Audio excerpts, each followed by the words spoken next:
The 16th of July. Good morning. I'm Jason White. Right now in Ottawa and Smiths Falls, mostly cloudy, 18 degrees. Here's what's making news in Ottawa and the Valley. Help is arriving in Barrie, north of Toronto, where several families have lost their homes and vehicles. Hundreds more are still without power in the wake of what we now know was an EF2 tornado late yesterday. The damage in parts of the city being compared to the aftermath of a bomb. Our Mark Douglas is in Barrie's South End and joins us with the latest. At least one house destroyed, several houses missing pieces of their roof, and in some cases, all their roofs and the second story. Trees and limbs scattered across lawns and sidewalks. There's a hydro pole cracked in half, still dangling on its wires, and people here on Sun King Crescent are still stunned. It kind of passed through in about 5 seconds, and I came out and looked and saw our neighborhood is destroyed. So many people hit so hard, but few were hit as hard as Jack. Roof's gone. The ceiling's falling down in the house. My shed flew away. Tools and other stuff flew away. And your house has been officially condemned? It's been condemned. I can't go in it. Where are you staying? How are you coping with all this? Well, last night I stayed in my car. Police tell me 4 of the 8 people hurt in the tornado yesterday are still in hospital today with serious injuries.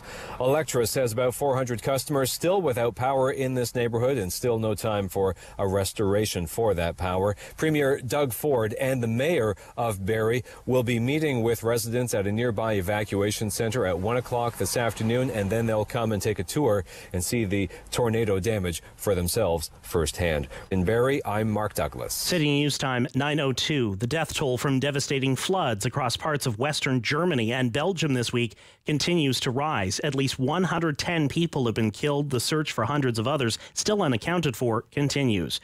Rescuers were rushing today to help people trapped in their homes in one town where floodwaters unearthed a massive sinkhole and houses collapsed.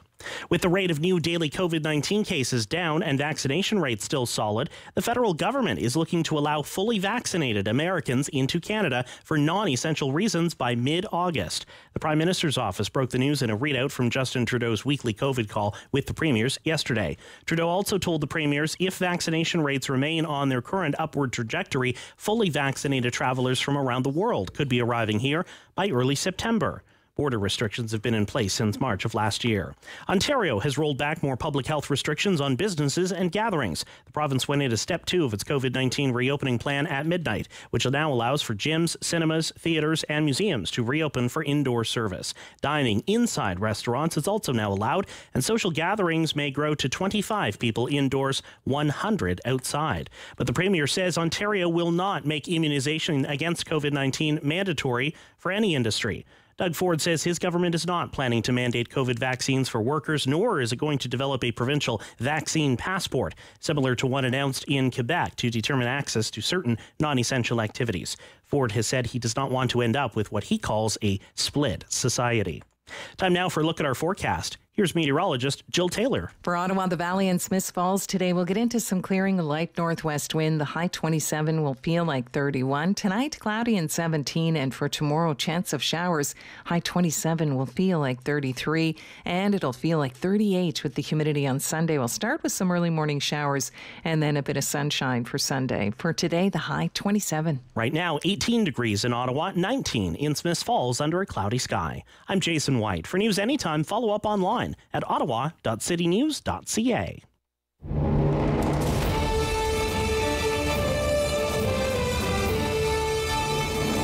Inform your opinion.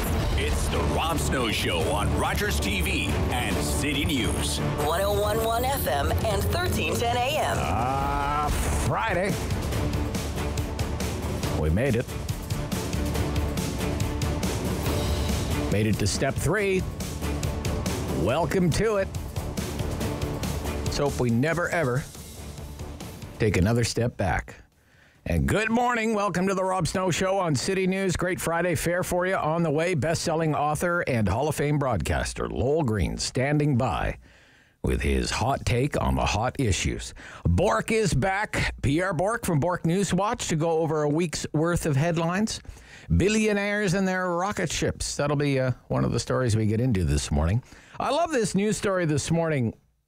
You got this guy spent $28 million, okay? He spent $28 million at auction to win a seat on the upcoming Blue Origin spaceflight. That's the one that will be carrying the Amazon founder Jeff Bezos. So this guy spends $28 million at an auction to win a seat on a trip to space, and now he says he can't go. Scheduling conflict. Sir, actually, I can't go. I'm too busy. I have other things to do that day. Can you imagine? What else do we have on tap for today? We're hoping to get in touch with Doris Grinspun. She's been on the program before. She's the CEO of the RNAO, which is the Registered Nurses Association of Ontario, which has a social media campaign up and running now, #FullyVaccinated. And part of that campaign includes asking the Ford government to mandate vaccinations for all patient-facing healthcare workers. Mandatory. So if you're an RN or some other frontline healthcare worker, I guess they're arguing it should be a job requirement to be fully vaccinated against COVID-19. I don't think it should be controversial, but I would imagine it's going to be controversial, so we're hoping to ask her about it.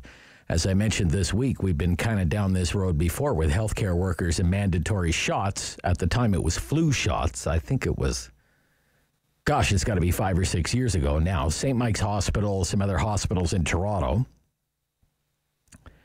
they instituted what was known at the time as a VOM policy, vaccinate or mask, and that meant healthcare workers, at least in those hospitals, the employer, the hospitals, wanted to bring in this requirement.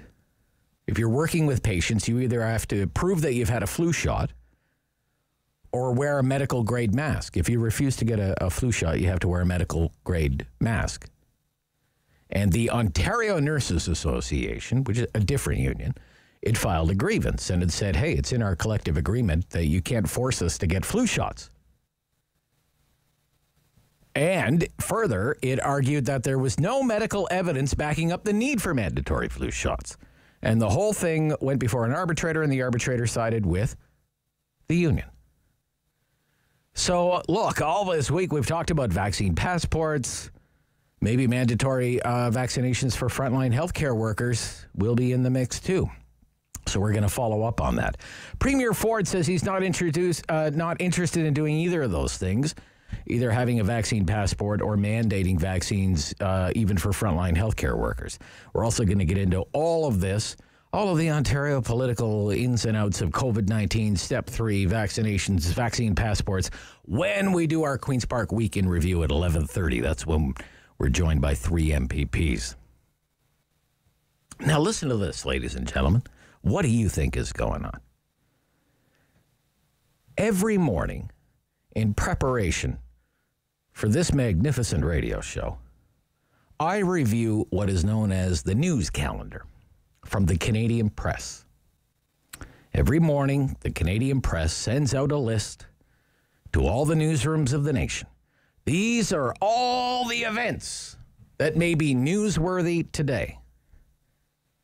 And I looked it over today and I came to the conclusion, I think Justin Trudeau might call an election. Okay?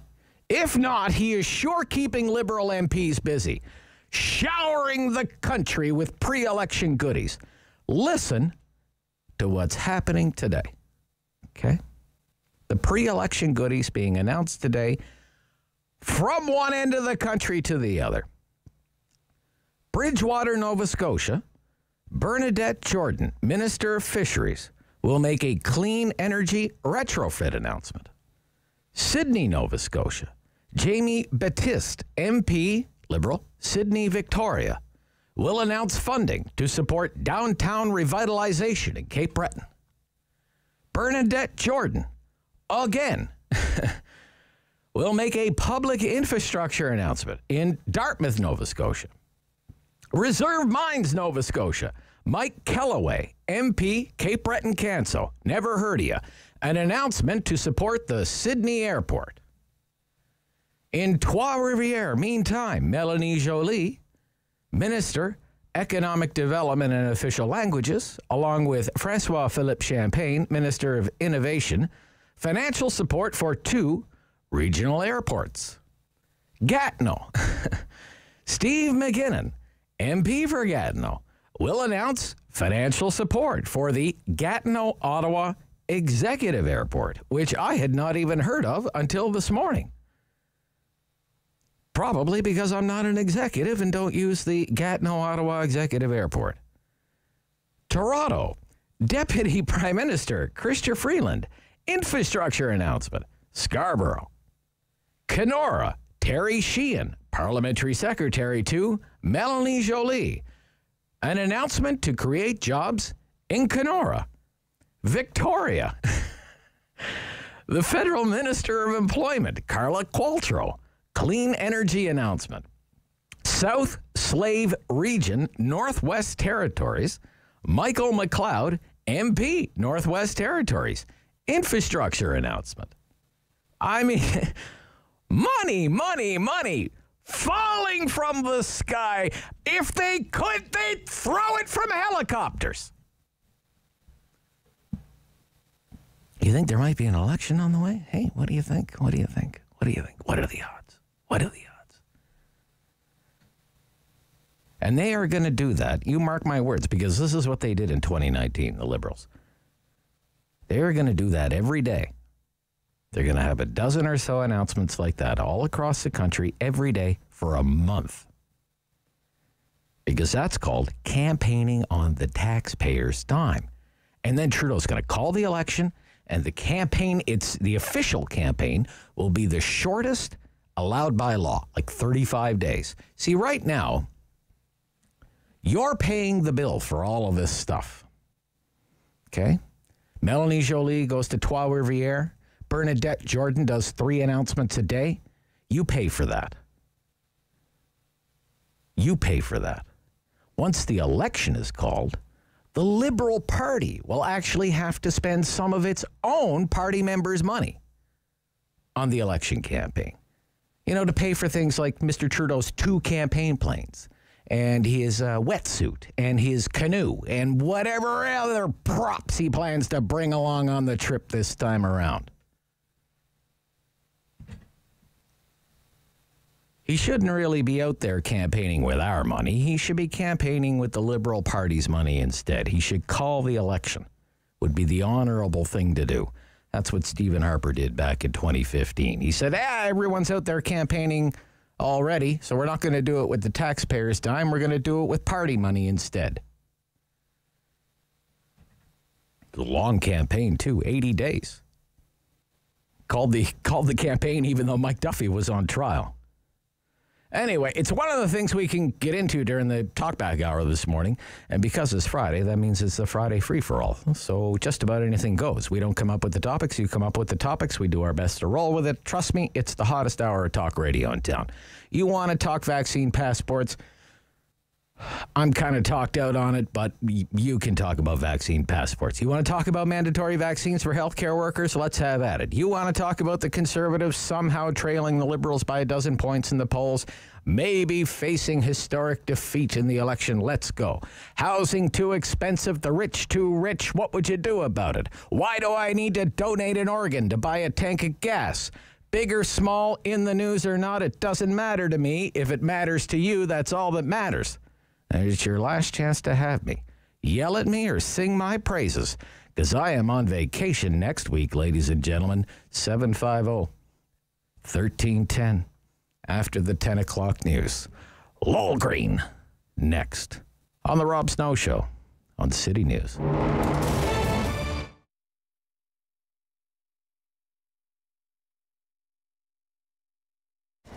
Ottawa Markets was created by the City of Ottawa to help rejuvenate the outdoor markets program in Byward and Wellington West, where we have the Parkdale Market. And so we set to work on bringing in the right team with the right experience and reaching out to local vendors and local farmers, because we knew when we did a survey of our customers that that was the one thing that was really important to them, both at Byward and in Parkdale, is to start bringing back that local product. And that's what you can see behind us here at the York Street Farmers Market.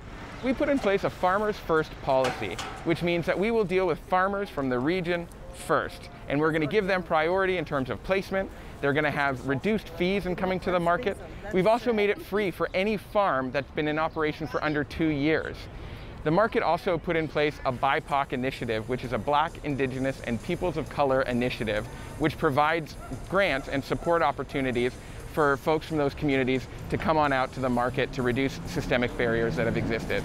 As a farmer's market, we can have a variety of vendors here, from an artisan to a microprocessor who's taking local ingredients and putting them into a product in a kitchen and selling that, to breweries and distilleries this year, which were changes that the province put in place, which allowed us to bring in a few of those vendors as well, which I think is a nice surprise for people sometimes at 9 in the morning after a pandemic. But it's been going really well, and you know, some of the breweries have been pretty appreciative, because for them, whether it just be doing delivery or curbside pickup, it gives them an opportunity to come back out and talk with their customer and talk about, you know, what makes their product so special.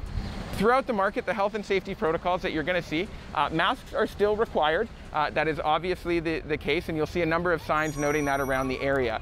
We've got a number of hand sanitizer units, I call them droids, throughout the area that you can sort of just grab a pump or a squeeze wherever you go. But what we've also had to do is reduce the number of vendor spaces we have in the market by 50%. This ensures that we can guarantee that our vendors are going to have that distance, that we can, you know, have a little bit better flow around the market. But what we also did was, as I said, we created the York Street Farmers Market, which is just microprocessors and local producers only, and that's on Saturdays. In Parkdale, we launched the night market, which is bringing a lot of the same content, but in the evening, and residents are sort of spilling out into the park. So we're looking at what we're doing as trying to support, create, and enhance public space for the residents of the city.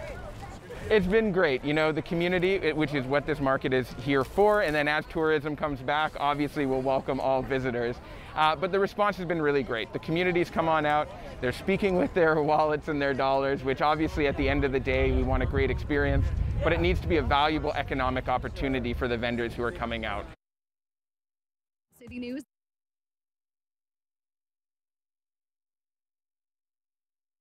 Learn more about this month's story. Ottawa.citynews.ca. Firm. Fair. Fun. The Rob Snow Show returns On Rogers TV and City News. 101.1 FM. and 1310 AM. Best-selling author, Hall of Fame broadcaster, former travel agent, pet store owner, newspaper publisher, and keeper of fine pigeons from the Coupe de Carpe. It's Lowell Green. Good morning. Well, you taking more time off, Rob Snow? Yeah, more time off. Yeah. I heard a rumor you're going to be married. Is this public True knowledge? enough, yes. About 3 weeks from now, yeah. Congratulations. Well, thank you very much, yes. Yeah. I never thought you would do it. Neither did I, no. You're sure? I only waited till I was 50, you know. So, yeah. I turn 50 tomorrow, by the way. Oh, congratulations, Yeah, double. the big... This is a great day. It's a great day in your house. Yes. It's a great day here. Good. You know why? Why is that? Well, because my wife will be able to get back into the gym. Oh, good for her. Okay. Oh, and not only my wife, but everybody else's wife and husband get back into gyms. This is really a red letter day. I mean, we're not fully open, but we certainly are well on the way to be fully open. Thank goodness. And you know, just while I'm at it, we've got to congratulate. We have to pat ourselves on the back. I mean, 2 months ago, we were at about 4,000 new cases almost on a daily basis. Now, you know, we have no cases that are being reported in the city of Ottawa. No. It's really quite astonishing. Nobody in the hospital. Yeah. It's really a tribute to people doing what they are supposed to do. By that, of course, mask, distance, etc. We've paid a terrible price for it. There's no question about it. But there's also no question that we have saved many, many lives. lives and allowed ourselves to open much more quickly had we not done what we did. And, of course, we have to include vaccination. We have been vaccinating at a record. Once we got the vaccines, I mean, we were only about 6 months late getting them, but once we got them, I mean, people have just been rushing, and it's been well organized, etc., with a few hiccups here and there. But congratulate, a pat on our back, and a kick in the ass to all of those people out there who still are dragging their feet. We still have somewhere around 100,000, 125,000 adults who still refuse to get vaccinated in this city. Yeah, I think I heard from every one of them this week. It's almost criminal. It's just unbelievable that with all of the evidence that we have around the world, how well it is working, including right in their own backyard, that these people are still they're dragging out every excuse you could possibly think. You've heard them all. Oh, it's experimental. I mean, for God's sake, it is. Lowell, just on this point, around the world, it's the only chance we have of getting back to normal. Yeah. Good point. Oh, it makes you wonder, and you've talked about this in the past, iron lungs,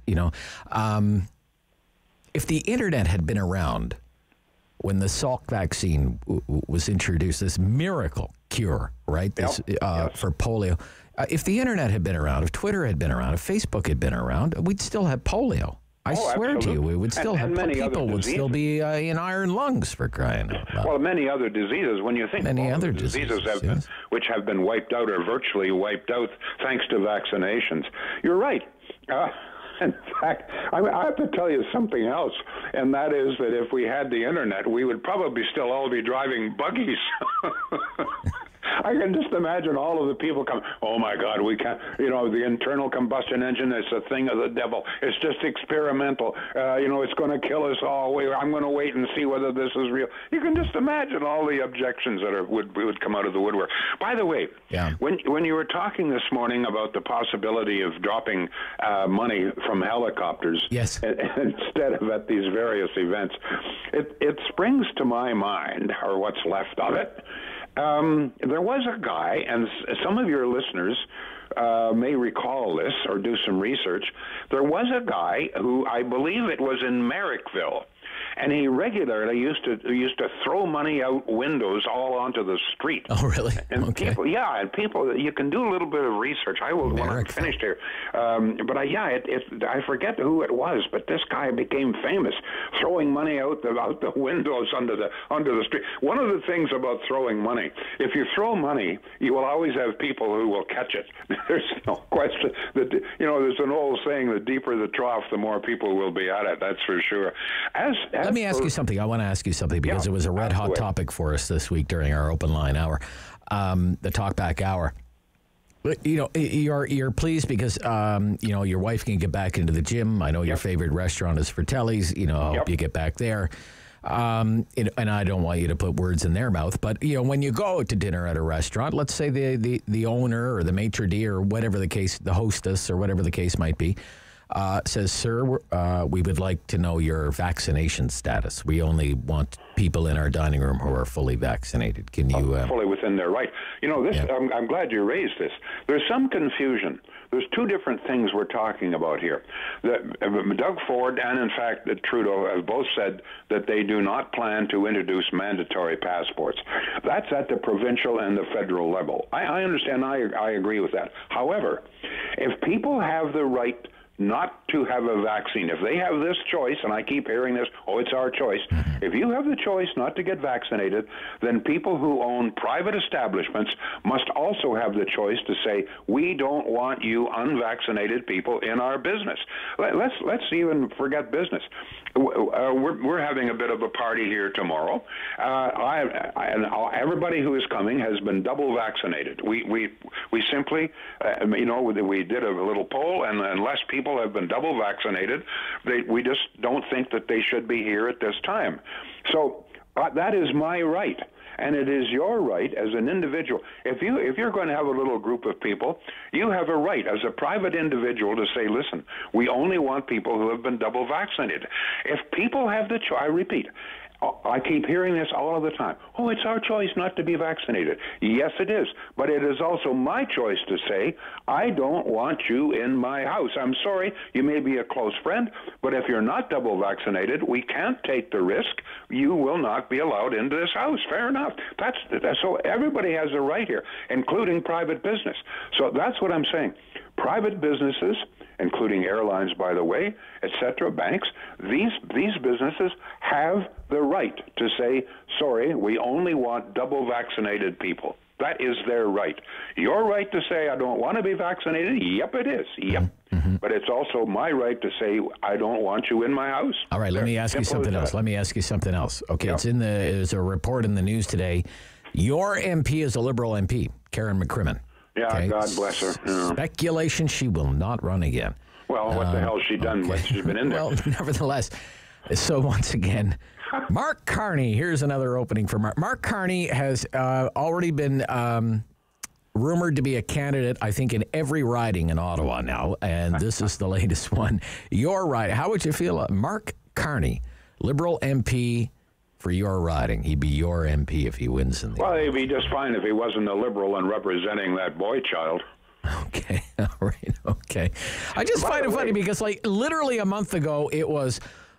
speculation is Mark Carney's going to run in Ottawa South. But there's another aspect to this. Yeah, okay. Here is one more woman, and one more woman, MP under Justin Trudeau who's not going to run. Well, nothing officially yet. I don't know who's leaking I've this heard stuff, the same thing. Oh, okay, right. But it really begs the question. Yeah. What is it about Justin Trudeau that so alienates so many women, including members of his own caucus? If you go in, I've done this before, you go through the list of strong women or women who have run afoul of Justin Trudeau, including one that called him all sorts of nasty names. It's really quite astonishing, the number of women who just either have just decided to leave the party or not going to run, etc. As I say, Mark Carney, fine, he sounds like a decent enough guy, but the problem is he represents the Liberals, which are, as far as I am concerned, are coming close to destroying this country. Certainly helped to destroy, or largely destroy, Alberta and Saskatchewan. I found this to be a curious announcement. You know, for several weeks now, it's been one horror story after another about the hospitals in the Outaouais. Yeah. Okay. You know, and there was a report just about a week ago about a woman went to the Hull hospital. They made her sleep on the floor. They had no beds. They had no cots. They had no mattresses. She had to sleep on the floor. Disgraceful. Right? Had to sleep on the floor. And she died. Yeah, she died 2 days later.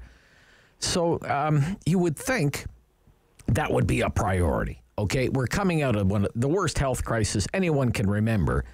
And so there's Mr. Trudeau and his good pal, Mr. Legault, the Premier of Quebec. And what are they announcing? $440 million for green aerospace. Yeah. Well, green aerospace jobs. What the hell is green aerospace? Green aerospace. Green jet fuel, I guess.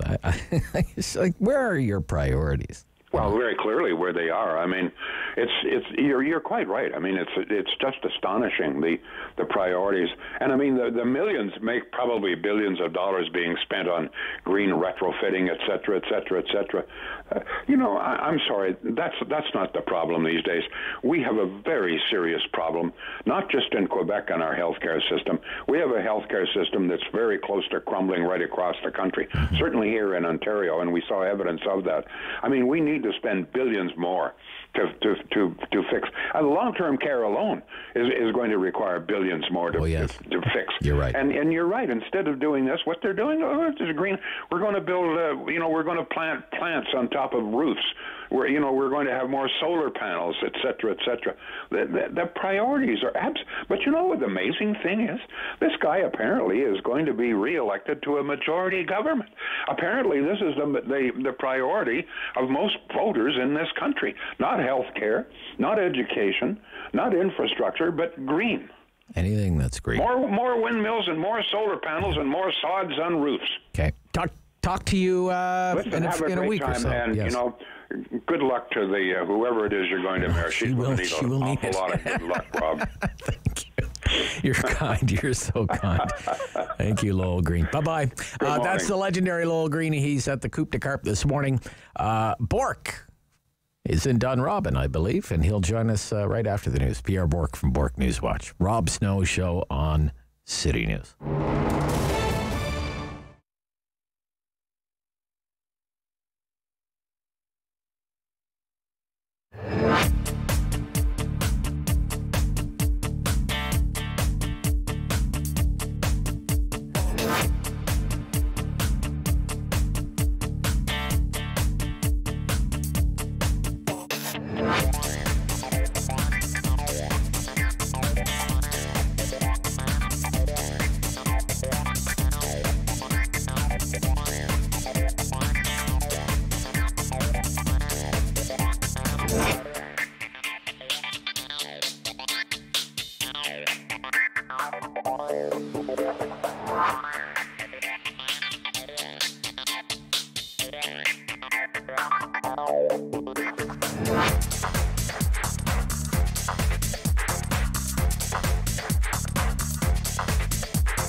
One for local news in Ottawa and the Valley.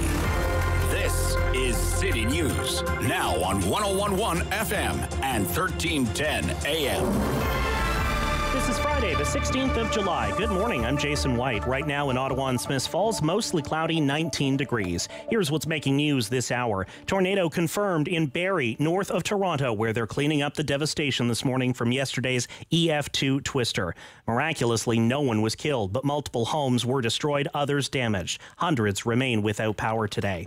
Ottawa and the Valley are now in step 3 of Ontario's COVID-19 reopening. Along with gyms, bars, and indoor dining and restaurants, City of Ottawa recreation facilities begin to reopen. Ottawa says it will not require proof of vaccination if you want to use the city facility.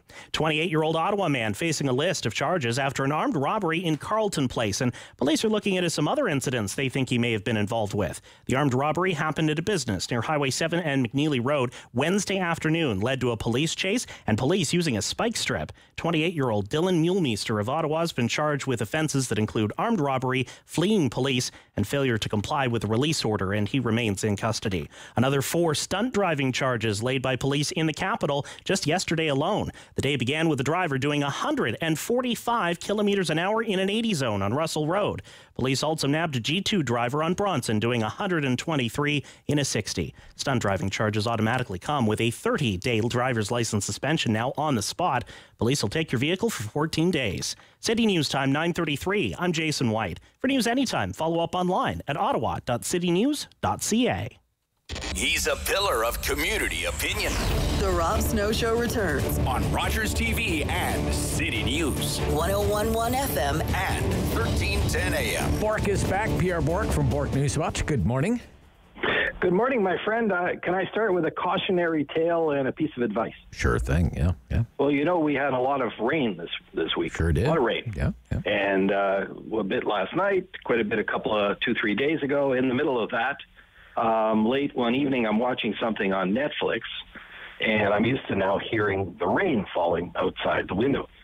And I could hear what I thought was rain falling, and I thought, well, isn't that nice, another rainy night? And then I realized, wait a minute, we're not getting any rain. So then I started to wonder, what is this water that I'm hearing? So I was watching Netflix with the lights off in the room. I turned the lights on, and I noticed that I had knocked over my glass of water. Unfortunately, I knocked it right over my cell phone. Okay.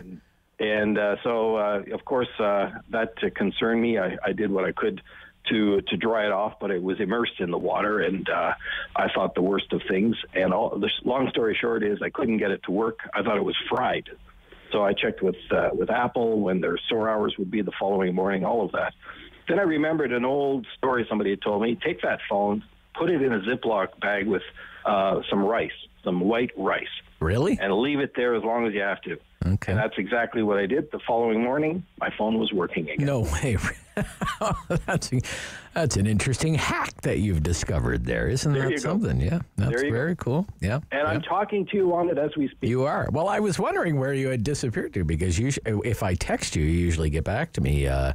And it was a couple of days, and I was wondering, I hope he's okay. Is he on vacation or whatever? So, but it's great. Look, it's good to have you back.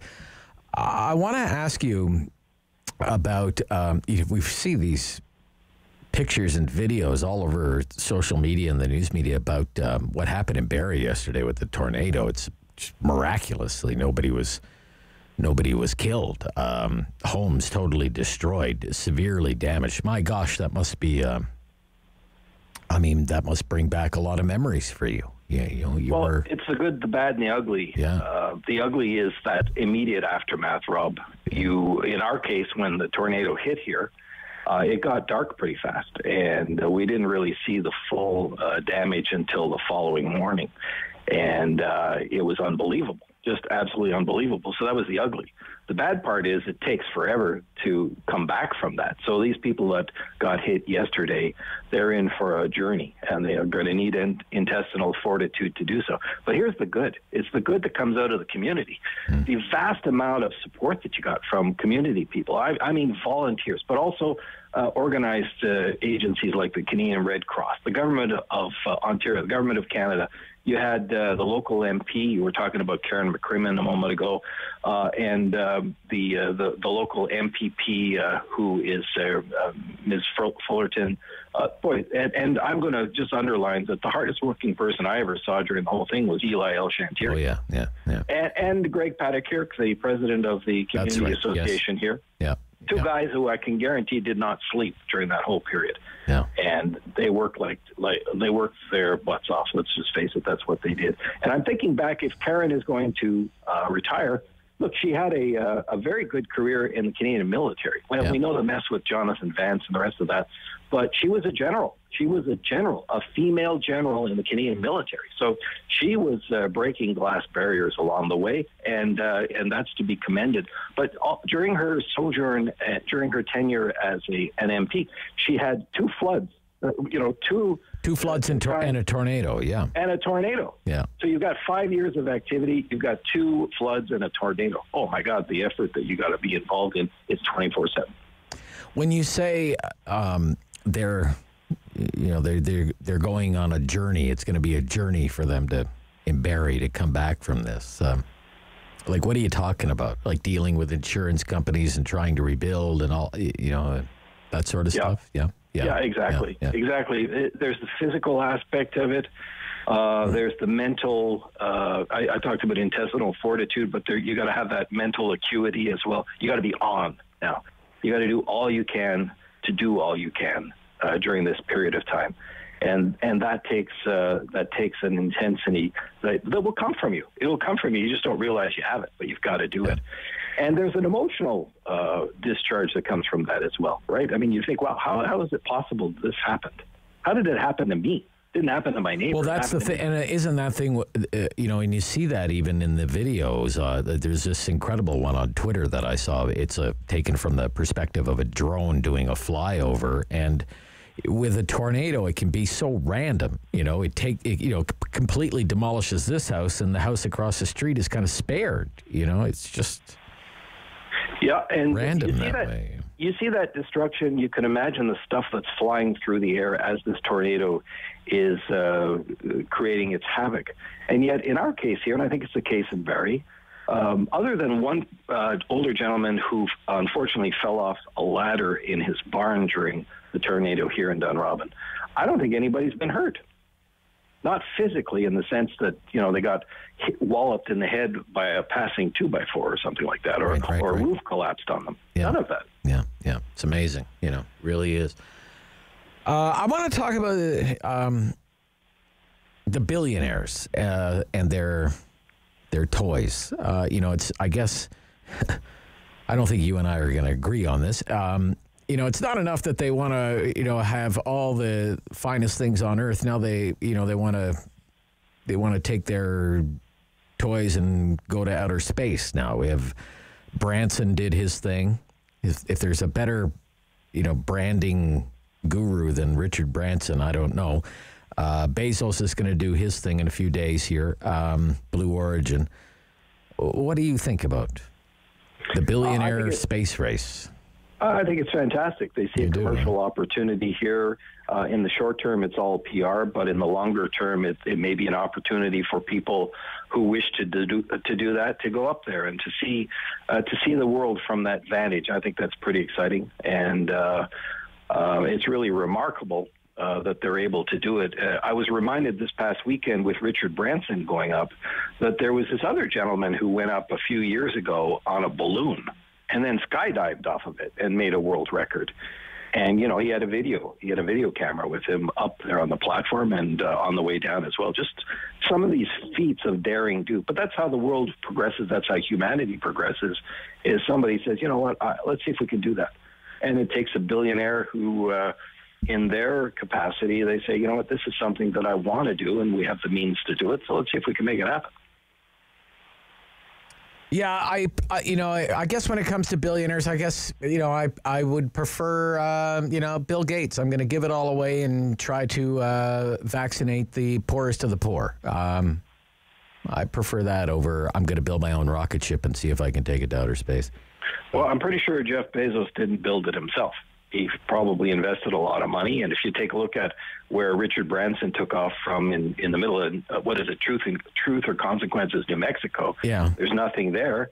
And they spent tens of millions of dollars. Well, the government did. The government in New Mexico did. What, they didn't have any schools or hospitals to fund? Instead, they're going to build the spaceport in the middle of New Mexico? They built it anyways. I know they built it. The government of New Mexico built it.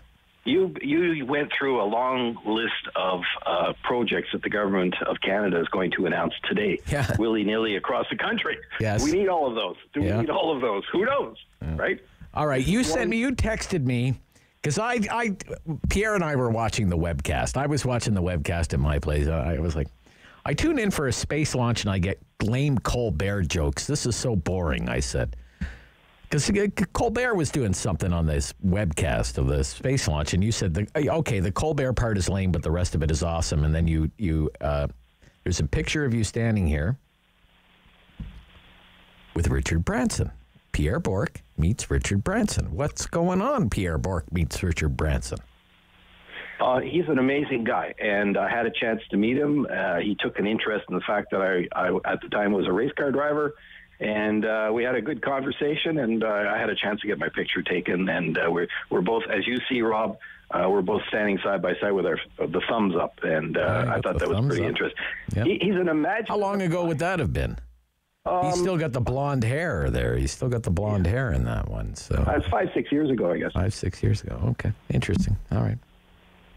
Are you following the O'Leary boat crash trial? Was back on this week. Yeah, we go from billionaires to millionaires in this case. And Kevin O'Leary, who ran for the leadership of the Conservative Party of Canada not so long ago. That's right. Has a fantastic, what they call cottages. Yes, it's only 10,000 square feet, 10-bedroom cottage in the Muskokas, Yeah, just what a place to have 10,000 square feet. Mm-hmm. And coming back from a dinner party, his wife apparently at the wheel, and they encountered another boat in the dead of night as the other boat passengers were stargazing, and so that's in the courts now with the wife facing some charges. I don't know that Kevin O'Leary himself has been present during this. I've seen him on CNBC over the course of the past week talking about this and that, and I think he's got a new show coming out on CNBC where he himself presides over something, kind of like a judge really? in the business thing, which I found kind of ironic given what his wife is going through right now. Yeah. To me, that whole trial, I mean, she's in the speedboat with a passenger, and they're on a pontoon boat, like having a stargazing party. There's like 12 people on the other boat. To me, and I've been following it very closely, to me, it sounds more and more, and they've released some video, the OPP water unit reenacted the whole thing on the lake. I don't think the pontoon boat was lit up. I think that's what it's going to come down to, that it wasn't lit up.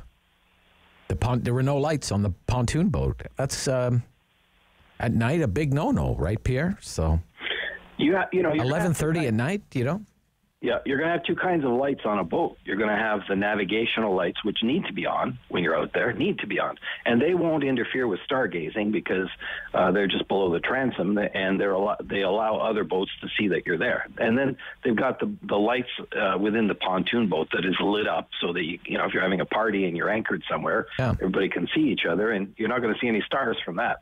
I could see that those lights would be off. I could see that the navigational lights should have been on. Maybe they weren't, and I believe what you just said. It's going to come down to that. Okay. I think that's our time. Rob, I wish you a great week, and I look forward to talking with you soon. Yeah. I'm off next week, so we'll talk to you the week after that. Enjoy your weekend. Thank you. Enjoy Always your fishing great. up at Lac Tortier. Absolutely, sir. Thank you so much. Pierre Bourque from Bourque Newswatch. 9:46. We'll be right back Friday here on the Rob Snow Show. City News.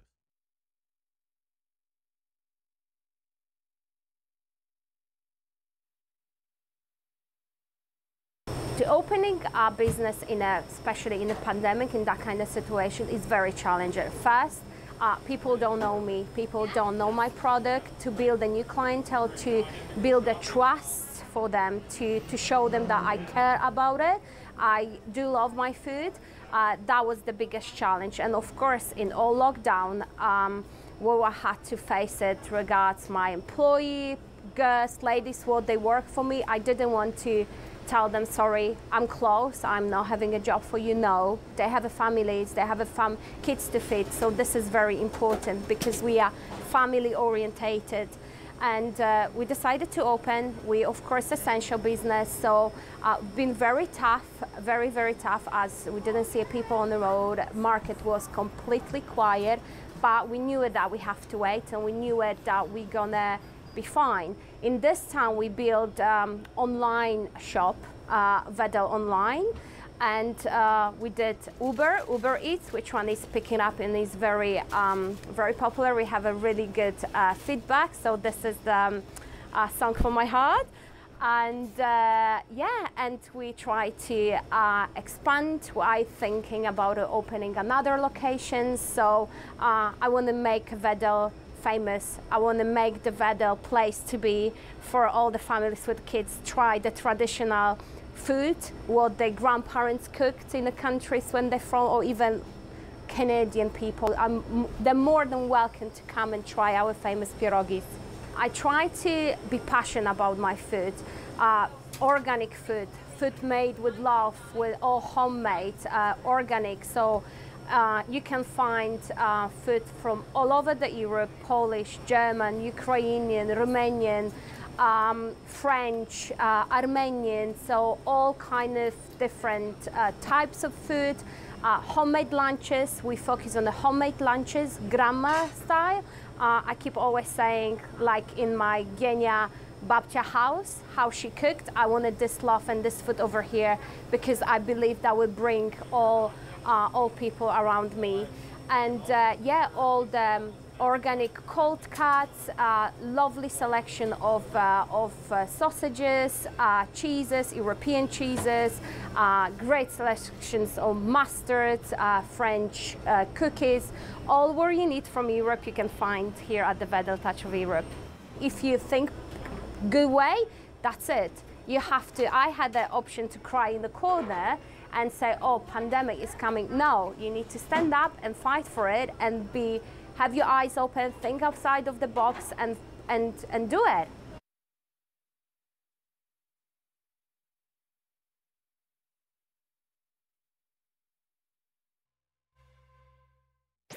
He's the opinionated Ottawa icon. The Rob Snow Show returns on Rogers TV and City News. 101.1 FM and 1310 AM.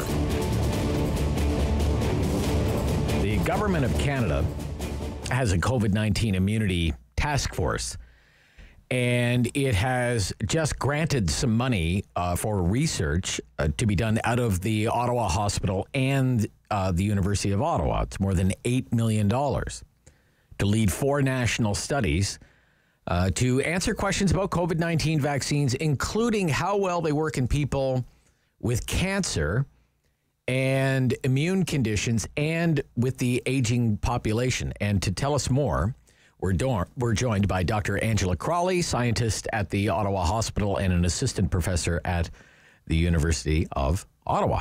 Good morning. Good morning, Rob. Yeah, it's very nice to hear from you. Now, you've already been doing research that's been funded through this stream, right? The Stop the Spread Ottawa study, is that right? Yes, that's right. Our study is an extension of this cohort study on Stop the Spread Ottawa that has been evaluating antibody responses to COVID-19 in 500 people who've not yet been infected and also infected individuals. And many of them are frontline workers and high-risk employees, et cetera, and they span a very large age group. I see. So that research has been ongoing since October of 2020 now. That's right. What have you learned? Is it too early to say you can kind of reach any conclusions yet? Well, I can speak to a bit of the preliminary data that has come out from the antibody work anyhow. Sure. And it looks as if we're finding some correlations with previous exposure to other coronaviruses that cause simple colds. And it's possible that our recent experience with those can be correlated with strong responses to COVID-2. This is still in the works, but the analysis of hundreds of samples pre-pandemic do suggest that this could be present in our cohort. So we're using that antibody information to further our studies forward. Right. So with this latest round of funding, as you say, you're able to expand to a different cohort, and as I understand it, you want to evaluate T-cell response or immune cell response in the simplest terms possible. Professor, doctor, can you explain what you're hoping to achieve here? So essentially, I mean, a lot of what we understand to be immune responses to viral infections is largely described in antibody responses, which is what most vaccinations do drive. But in fact, there are T cells that can target and kill directly infected cells. And emerging evidence from studies in the past year around the world are clearly showing that it's actually a coordinated response. For us to have high level of protection against the virus, we should be working with antibodies and with T cells, and the two inform each other. And so our study is looking to do this on a very fine detail so that we can inform perhaps which groups are responding best to the vaccinations and why, or which ones are dealing with the infections best. And perhaps this could inform more targeted vaccinations to help boost where others are lacking responses, to target them with T-cell targets. Oh, so in other words, somebody may have a cancer diagnosis or a condition that leaves them otherwise immunocompromised, and you're hoping that maybe from this research you could target a more effective vaccine? Is that what you mean? Yeah, that could be part of it as well. I mean, there's a lot that we don't understand about those who don't respond effectively to vaccination, including those who are immunocompromised and who have cancer, for example. And if we could understand what pieces are the most important, and if they struggle in making those, we could find ways perhaps to package the vaccine for them. If we're ever able to get them to induce that targeted response. It's quite possible we may not be able to. In fact, the matter is they will remain to have a poorer response to infection and to vaccination. And so that's why we can get these targets to work very well in the general population, so there are no leaky holes across the general population. Then we can stop the spread and then decrease the chance of the vulnerable coming into contact with the virus at all. Right. I think a lot of people would like to think that, well, we'll never have another pandemic like this. Fingers crossed, but maybe impossible to predict. How could this type of research be beneficial in preparing for a future pandemic? Yes, exactly. So you hit the nail right on the head. It's unlikely that this virus is going to go away. And so understanding how we are first responding to the first strains of the pathogen is really important, and understanding how that pathogen grows. I think it's going to be an ongoing exercise for years to come. And many of us are prepared to do that. We have another much larger coronavirus network that is established with that intention to not give up, to continue to study responses, viral evolution, vaccine responses, so that we don't get caught the next time. It was a long delay since the last SARS outbreak back in 2003, if I got that right, 2004, and that was not really followed up. And with the impact that this has had on the world, many scientists in Canada and around the world are prepared to stick with this evaluation for years to come, and apply the similar approach to other emerging pathogens in sort of in an era of preparedness, actually. Okay. Variants. We've heard about so many variants of the COVID virus. Does that complicate the research or make it even more interesting? I'm curious. Well, I suppose both. I mean, both? Okay. So everything is interesting that's new, I guess. But it certainly does complicate. I mean, the pathogens vary. That's part of their evolution. They just do it a lot faster than we do. So we've always accepted that as microbiologists and immunologists. So yes, it's complicated. Hopefully, a lot of the mutations that can happen, as with flu, they can just be little pieces of the virus, but other pieces of the virus remain the same. And so our body can still see that they know them. But the virus can be smart and change in places that mess up our response, and we actually need to mount an entirely new response, which takes time, which allows the virus to then propagate further or divide further. So yeah, variants can be a problem if they can breach that sort of barrier. So that's the concern there. So we can evaluate those who have experienced the variant and what their immune responses look like. And a lot of the time they can be still quite protective. So we just have to be cautious about each variant as they emerge and study them carefully. Okay. For the Stop the Spread Ottawa study, you've already recruited 1,000 participants. Yes. Do you need more participants? Are you looking for volunteers? I'm not entirely sure if the recruitment has completely stopped. We were trying to fill some gaps in some of our specialty populations, such as the long hauler population and other immunocompromised individuals. So I believe the clinicians that are in charge of the recruitment may be looking for some targeted groups to help bulk those numbers up, which would improve the value of our findings. Particularly in the long haulers, we're quite interested in understanding why people are living with persistent symptoms months after they've cleared the infection.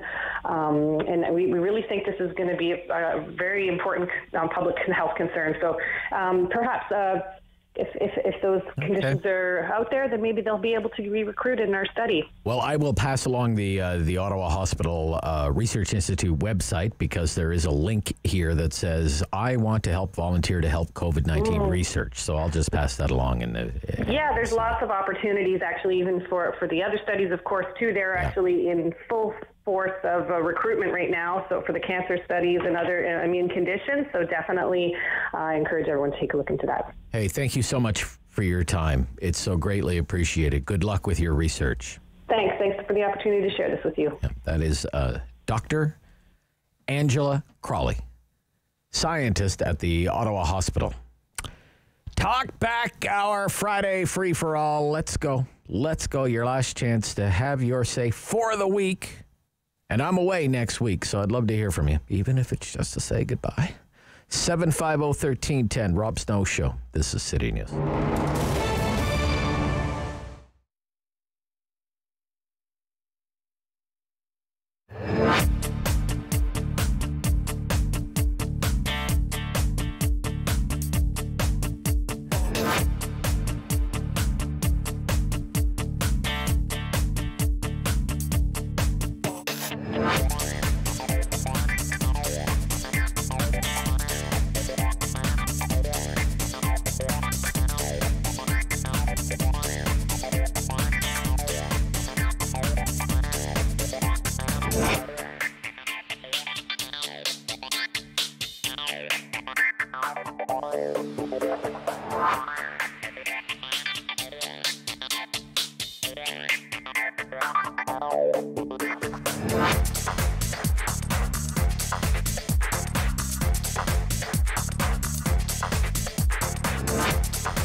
WW 1310 AM in Ottawa. And CJET 101.1 FM in Smiths Falls and the Valley. Number 1 for local news in Ottawa and the Valley. This is City News, now on 101.1 FM and 1310 AM. This is Friday, the 16th of July. Good morning. I'm Jason White. Right now in Ottawa and Smiths Falls, mostly cloudy, 19 degrees. Here's what's making news in Ottawa and the Valley. Cleanup is underway north of Toronto in Barrie after a tornado wrought some terrifying moments and extensive damage. Our Mark Douglas is in Barrie and joins us with the latest. After the storm, a beautiful sunny day today and the devastation of what has been now confirmed as a preliminary EF2 tornado. It's all in full view. Our shed, I don't know what happened. It looked like it exploded. It ended up who knows where. The whole fences are down. The mid-afternoon twister was packing winds up to 210 kilometers per hour. Multiple houses here on Sun King Crescent and on Majesty Boulevard right behind me, missing pieces of their roofs. Windows are broken, vehicles smashed and dented by the fast-flying debris. Trees are down, branches and leaves scattered everywhere. Carl came out for a walk at sunrise and tells me what he went through yesterday. I almost started to cry. How I'm sitting on my computer there when the power went out. Then the wind, see, it's funny, the power went out first. Then the strong winds. I seen pieces of plywood and shingles in my backyard, like big 8x4 sheets broken in half, and I'm thinking, that's my roof. And that's when I started to, almost had tears in my eyes. No one killed in this tornado, and that's rather amazing given the devastation that's all around here. 4 people, however, still in hospital today with serious injuries. In Barrie, I'm Mark Douglas. City News Time 10:03. Welcome to Step 3. Ontario's COVID-19 restrictions were loosened at midnight, allowing bars, gyms, and movie theaters to reopen. You can also now eat a meal inside a restaurant. The province has said if vaccination rates continue at their current pace, it expects most remaining restrictions will be lifted as early as 21 days from now. The federal government looking at reopening the border to fully vaccinated Americans by the middle of next month. The news coming out of last night's meeting between Prime Minister Justin Trudeau and the premiers, but the statement did not say if those American visitors will have to show proof they're vaccinated. That's been a touchy subject in the U.S. Mandatory masks are back in Los Angeles County after that area saw a massive spike in COVID-19 cases. Starting this weekend, residents will once again be required to wear face coverings indoors in public spaces, regardless of their vaccination status. This LA resident is happy about it. It's really important to take the care and the caution to make sure it's not spreading, especially to the most vulnerable members of society. Yeah. LA County has been recording more than 1,000 new COVID-19 cases each day for a week now. But a positive COVID milestone in France. A band played tourists up the Eiffel Tower today as the attraction reopened for the first time in 9 months, even though France is under new rules aimed at taming the coronavirus's fast-spreading Delta variant. All visitors over age 18 will need to show a pass proving they've been fully vaccinated, had a negative virus test, or recently recovered from COVID-19. This was the Eiffel Tower's longest closure since the Second World War. Let's get an update on our local forecast now, and here's meteorologist Jill Taylor. We'll have some clearing today, a light northwest wind. The high 27 will feel like 31. Cloudy tonight, 17. And for tomorrow, cloudy. Chance of showers, 27 will feel like 33. We'll start Sunday with some showers early in the morning, then sun and cloud. High 30 will feel like 38. For today, the high, 27. Right now, 19 and cloudy in Ottawa and Smiths Falls. I'm Jason White. For news anytime, follow up online at ottawa.citynews.ca. Talk back. Hello. On the Rob Snow Show. The phone lines are open at 613-750-1310. Now, the Rob Snow Show continues. Friday free-for-all. And your last chance to have at me for a week. I'm off next week, summer holiday, that time of year. I'll be back on the 26th of July. So you know how the Talkback Hour works on a Friday? Just about anything goes. We don't come up with the topics. You come up with the topics. We do our best to roll with it. It's always adventurous. We usually stick to things that are in the news. It's not carved in stone. It doesn't have to be in the news. Maybe you want to talk about something that you think should be in the news. Okay? Whatever. We're open to just about anything. It's 750-1310, 750-1310. Step 3 is the big news story today. Welcome to Step 3. okay? I'm not really interested in debating whether we should be moving into step 3 right now, whether we should have done it long ago, whether we should have waited a little longer. Let's face it, we have been up one side of that and down the other. And we are where we are. And we're in a pretty good place. Okay, just about 80% of adults have had 1 dose, and 60% of adults in Ontario have had 2 doses and are fully vaccinated. And nobody is in the hospital with COVID-19 in Ottawa. But isn't that great? Isn't that wonderful news? Credit to all who made it happen. But you know the way I am, okay? Loyal listeners. My default inclination is to think about the politics, okay? It's just the way I'm built. And I want to ask you if you would like to answer this question as part of the Friday free-for-all, okay? If Doug Ford's handling of the pandemic from a business point of view, from an economic point of view, from a Main Street point of view, I wonder if his handling of the pandemic has done lasting damage to his political brand. What is part of the Ford Nation brand? Central. I'm in it for the little guy. Right? I'm in it for the little. You know me, folks, friends, folks and friends, and folks and friends. I'm in it for the little guy. So one of the questions that I have for you this morning is just purely from a business point of view. If you're in business, now that we're in step 3, how would you answer that question? Has Doug Ford been in it for the little guy? Can you say, Doug Ford, you know what I like about Doug Ford? During the pandemic, he was in it for the little guy. Because if your answer is, no, Doug Ford wasn't in it for the little guy. He was in it for Costco, or he was in it for Walmart. His decisions hurt the little guy, protected the big guy.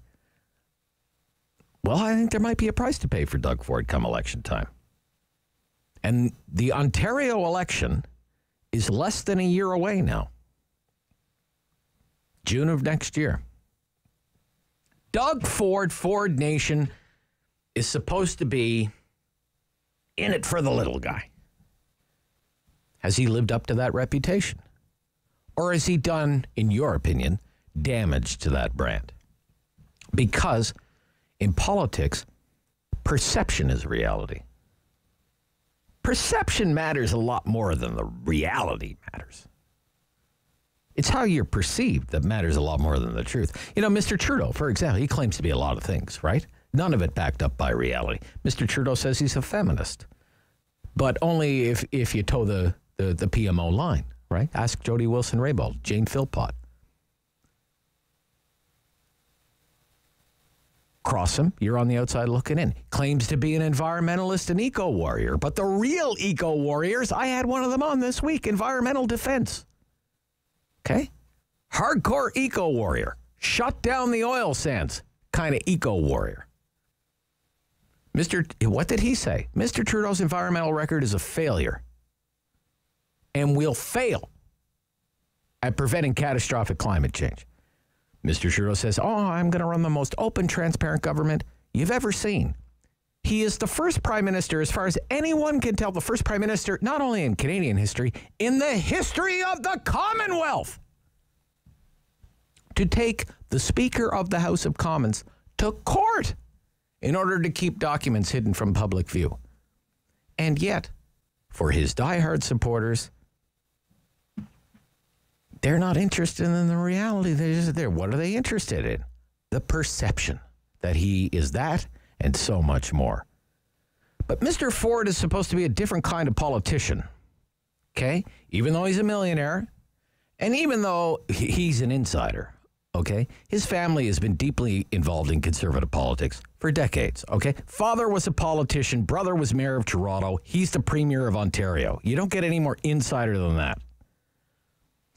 Despite all of that, The Ford brand is we're the outsider and we're in it for the little guy and we're going to own those liberals, those elite liberals. And to do that, the branding exercise is I'm in it for the little guy. I'm in it for the little guy. Doug Ford, in it for the little guy. We're in step 3 now. It was a long time coming. A lot later than a lot of other places. Can you say Doug Ford has been in it for the little guy? But if you don't want to talk about that, you can talk about whatever you want because it's the Friday free-for-all at 750-1310, 750-1310, 613-750-1310. David's in the West End. David. Hi, Rob. Hi, David. Have a good holiday. I will. Okay. Now. What's up, man? If you compare Ford to Trudeau, then he's in it for the little guy. He's okay. All right. It's that simple. Okay. And you really made my point because the only reason Trudeau is alive and well today is the media. The media. Exactly. The media. Because you're the only one. I know. Thank God for me. Oh, well.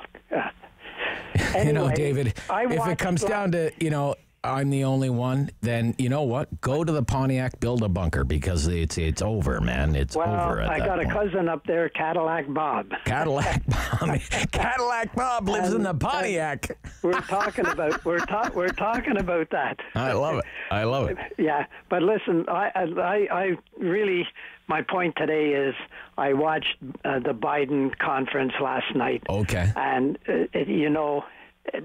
You think they took it easy on him or what? No, the media is going to kill us for sure.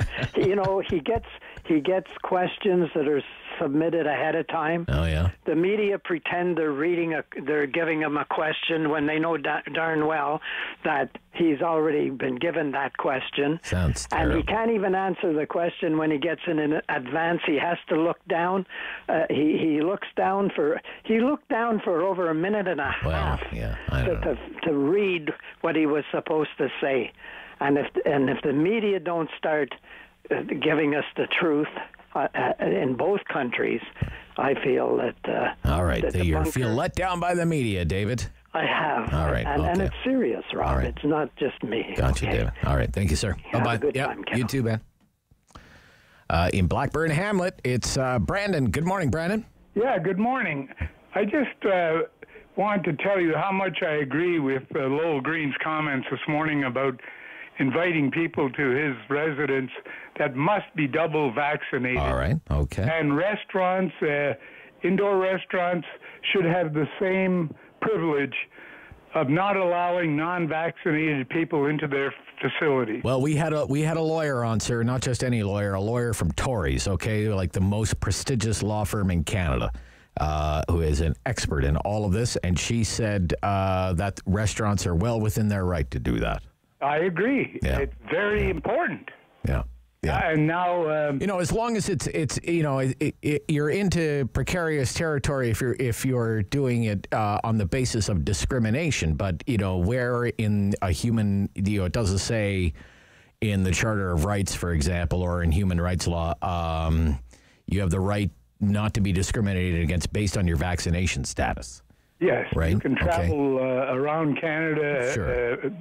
Providing, there are no borders, but I think it is very important that we be double vaccinated. It is very important. Yes, sir. You're right. Yes. And that doesn't protect us from Delta or Lambda or whatever other diseases are coming up the way. And I just wanted to say well, that cases are up, but there's I'm sorry, Brandon. The cases are way up, but so far, hospitalizations, deaths, there hasn't been a real corresponding, in percentage terms, a corresponding increase in hospitalizations or deaths. Cases are up, yes, for sure. Yes, and they're requiring masking now in California. Yeah. They're going back to the masks in California. Brandon, I thank you for your call, sir. It's the Friday free-for-all. See how it flies by? I have a phone line for you at 750-1310, and anything goes.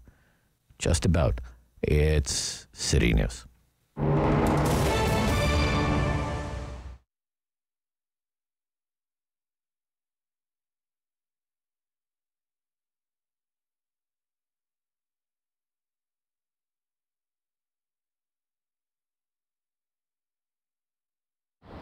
I wanted to give gifts to my volunteers, so I started making, I knew this is a skill I had, so I made chocolate that had a cultural based with a teaching, because culture here is not just a little part, it's the large part, it's the fundamental part of our organization.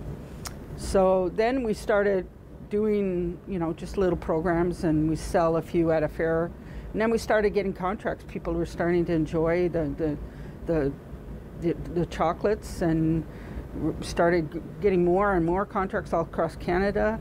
Then we decided to become a social enterprise, and we were able to create 2 jobs. And Val is one of our chocolatiers, very talented.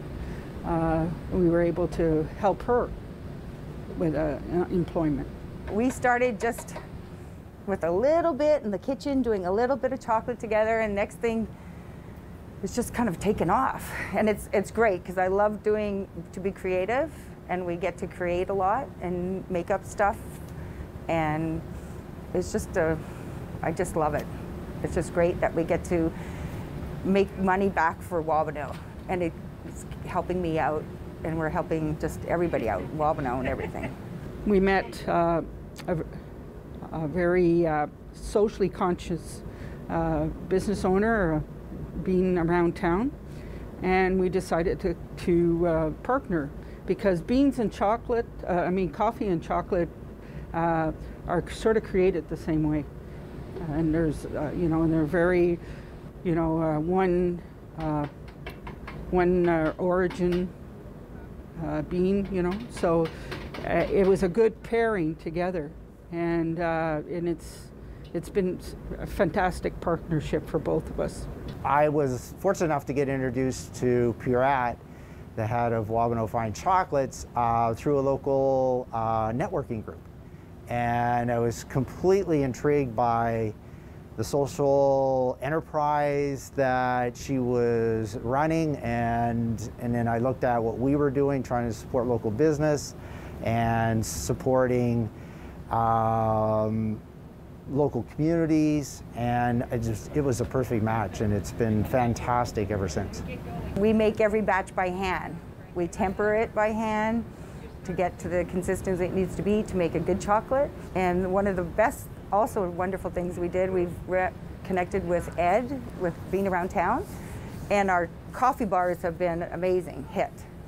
So we're really excited about the connection with our coffee.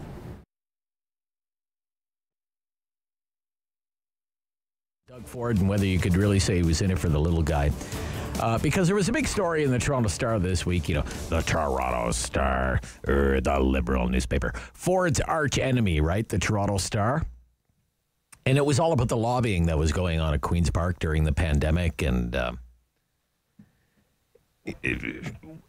the accusation is, from the story, I guess, whether high-powered lobbyists managed to carve out, that is the term that is used in the story, carve out exemptions from restrictions, okay? Because they were able to get FaceTime with the Premier or a member of his cabinet. And let's face it, that's something that your local restaurant owner or your local flower shop or gift shop or any kind of Main Street shop, they can't do that, right? They don't have high-powered lobbyists on speed dial. At best, what can they do? Maybe they get their local MPP on the line, if they can get them on the line in the first place. And even then, that's no guarantee that their local MPP is going to have the slightest influence on the decision-making process in the Premier's office.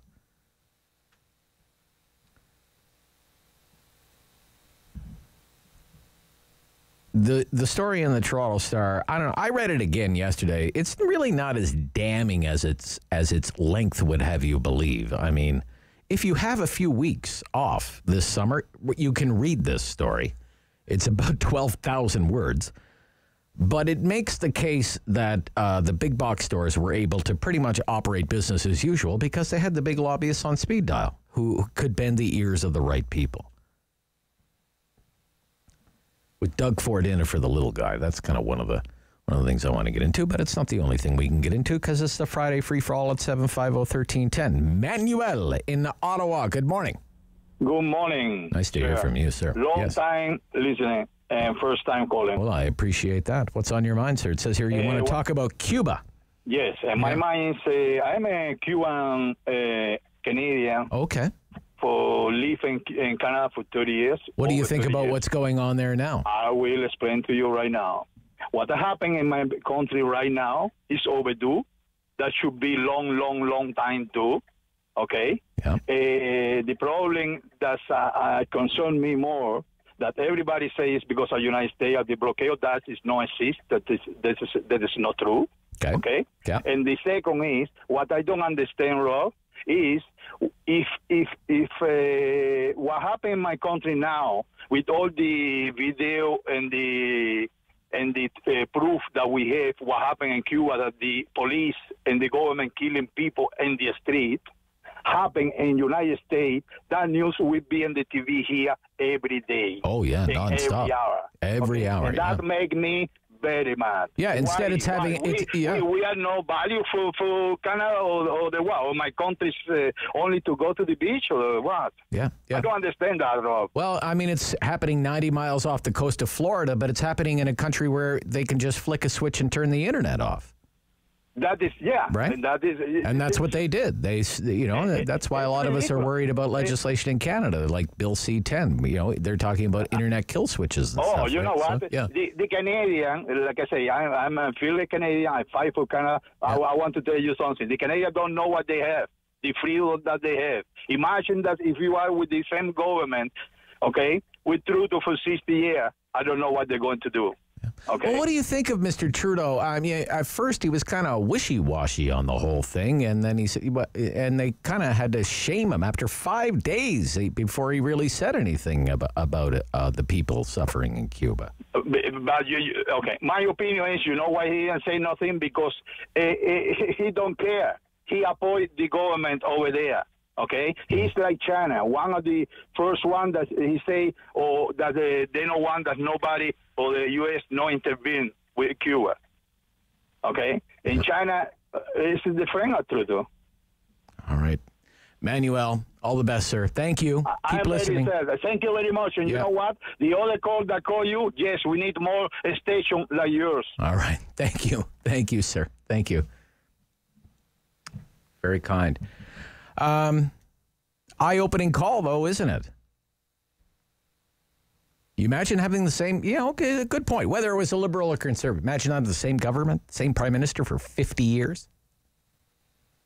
Imagine the sense of entitlement that would creep in. 50 years.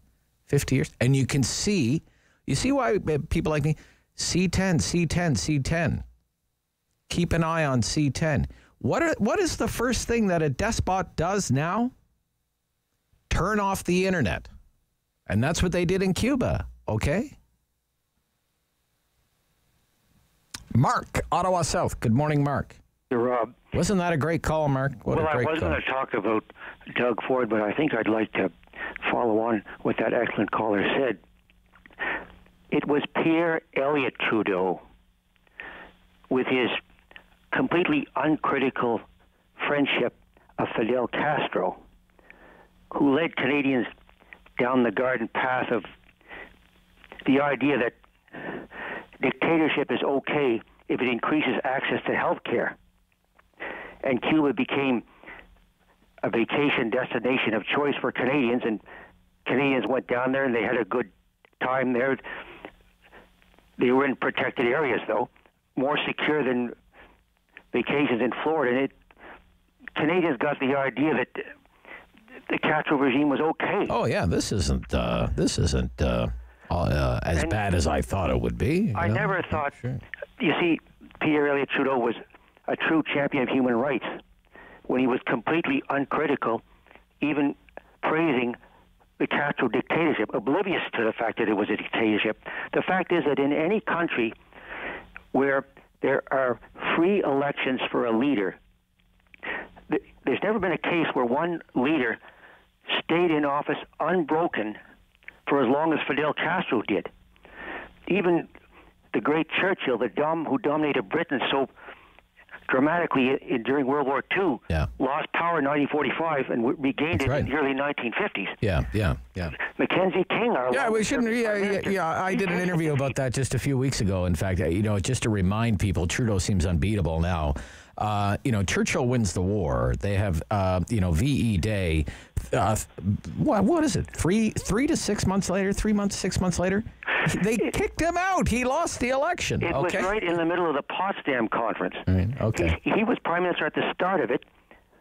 Clement Attlee was Prime Minister when it ended. Okay. Anyway, you wanted to talk about Ford, right? Ford. Well, there's 2 points. Okay, very quickly. Number one, no matter how unpopular an incumbent leader may be, the chances of replacing him at election time are only as good as the alternative that the voters offered for that job. Sure. And Andrea Horwath is simply not... Andrea Horwath, yeah. The Liberal leader is a mystery.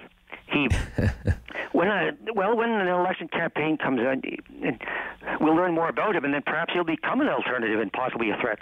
The other thing is, I would argue that Doug Ford remains an outsider. Yeah, you could say that Stephen Del Duca, he's the Liberal leader. Maybe he's a mystery, but there's for now the Liberal Party of Ontario. As long as it says Liberal Party, it is a strong, whatever you think of it, it's a strong brand, right? So the thing is that while Justin Trudeau remains the darling of the Liberal elite, the Laurentian elite, if more grudgingly than before, Doug Ford remains anathema to them. So in that sense, he remains an outsider. Okay. All right. Got to go. Thank you. Halftime Talkback Hour, Friday free-for-all, 750-1310, Rob Snow Show on City News.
In Ottawa and the Valley.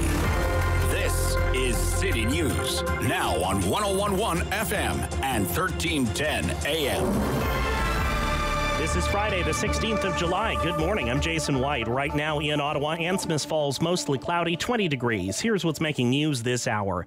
It looks like a bomb went off. That is the description from residents of Southeast Barrie, the city north of Toronto, hit by an EF2 tornado yesterday afternoon.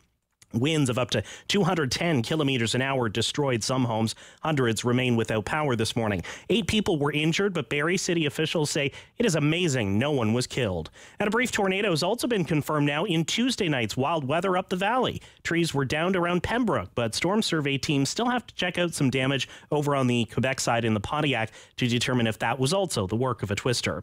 159 new cases of COVID-19 in Ontario today. More than a week now with daily new cases below 200. 10 more people have died. The province says, though, there are no new cases of COVID-19 in any of the health units in Ottawa nor the surrounding counties.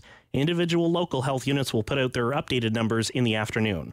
Restaurants, gyms, and bars in Ottawa and the Valley all eagerly opening up for Step 3. Ontario loosened its COVID-19 restrictions at midnight, but the top doctor for Leeds, Grenville, and Lanark County says we need to continue taking precautions in order to ensure that things can stay open. City News Time, 10:31. I'm Jason White. For News Anytime, follow up online at ottawa.citynews.ca. Talk back. Hello. On the Rob Snow Show. The phone lines are open at 613-750-1310. Now, the Rob Snow Show continues. 90 minutes left in the Rob Snow Show on this Friday morning. And then I'm away next week. I'm on just a week of summer holiday. And Derek Fage is going to be filling in for me. Derek's sitting in the studio here. I don't think we have a microphone that we can even plug in and put on the air. Do you have a microphone? Here, try this microphone. Yeah, this one here? Yeah, that works. Okay, hey. Derek. Hey, how are you, Rob? It's great to see you. If you're listening to the Mark Sutcliffe Show, you would know, loyal listeners, that Derek was part of the Mark Sutcliffe Show every week, a part of the Power Lunch. And, Derek, from his work at Rogers 22, been doing a lot of pandemic/small business related. That's right, yeah. Let's keep our small businesses, our local small businesses in mind. So, just sharing their stories called Operation Support Local. And making sure that, the community supports small business when they could. Now we're in stage 3. We can finally support them, a little bit more than we have been. Yep. So Derek is, he's going to be filling in for me, and he's just kind of sitting here listening to you and listening to me and kind of learning the ropes. Exactly. For next week, right? I'm looking forward to the callers. Yeah. Continuing to call next week. But let's have a conversation. Call me. Yep, absolutely. So today we're talking, it's a Friday free-for-all, so it's pretty much wide open. But we are talking about, did Doug Ford stand up to his image as being in it for the little guy? In it for the little guy, okay? I would say, he's accused of only listening to the big powered lobbyists representing their deep-pocketed clients, like, Costco, Walmart, whatever, the long-term care home operators. That is still, okay, maybe I've been tough on Doug Ford. Don't worry, I can pick on liberals too. That's actually the natural order of things for me. It is not as nearly as scandalous as what the Win liberals were doing. To remind you, the Win Liberal government took the connections between lobbyists and politicians to a whole other level called cash for access, okay? Cash for access. This is how cash for access worked under the previous Liberal government, okay? This is what was happening. Let's say I'm a lobbyist, okay? I'm a big-time lobbyist, and my client is, for example, take your pick. Green Energy Company. And I want to meet with the environment minister or the energy minister because I want to talk to them about some problems that I might have or ways to improve the Green Energy Act. Remember our favorite piece of legislation, the Green Energy Act? What would happen under the previous Liberal government was this, okay? Media reports all over the place about cash for access. The minister's people would say, well, Mr. Snow, the minister would really love to hear all about your ideas on how to improve the Green Energy Act on behalf of your client. But unfortunately, the minister is busy all week and busy next week as well. Yeah. Can't fit you in. But it just so happens we have a fundraiser coming up, fundraising dinner for the Liberal Party of Ontario. And I bet you, Mr. Snow, if you buy a ticket, or better yet, why doesn't your firm buy a whole table for our fundraising dinner? I'm sure the minister will make some time to hear your concerns and listen to your advice. That was cash for access. They were doing that. That cash went to the Liberal Party of Ontario. In return, lobbyists were getting access to ministers in the government of Ontario. So this stuff in the Toronto Star this week is tame by comparison. But it does drive home, despite this image of being in it for the little guy, it's really the big guys who came through a lot better than the little guys did, because the big guys can afford to have the lobbying firm on retainer.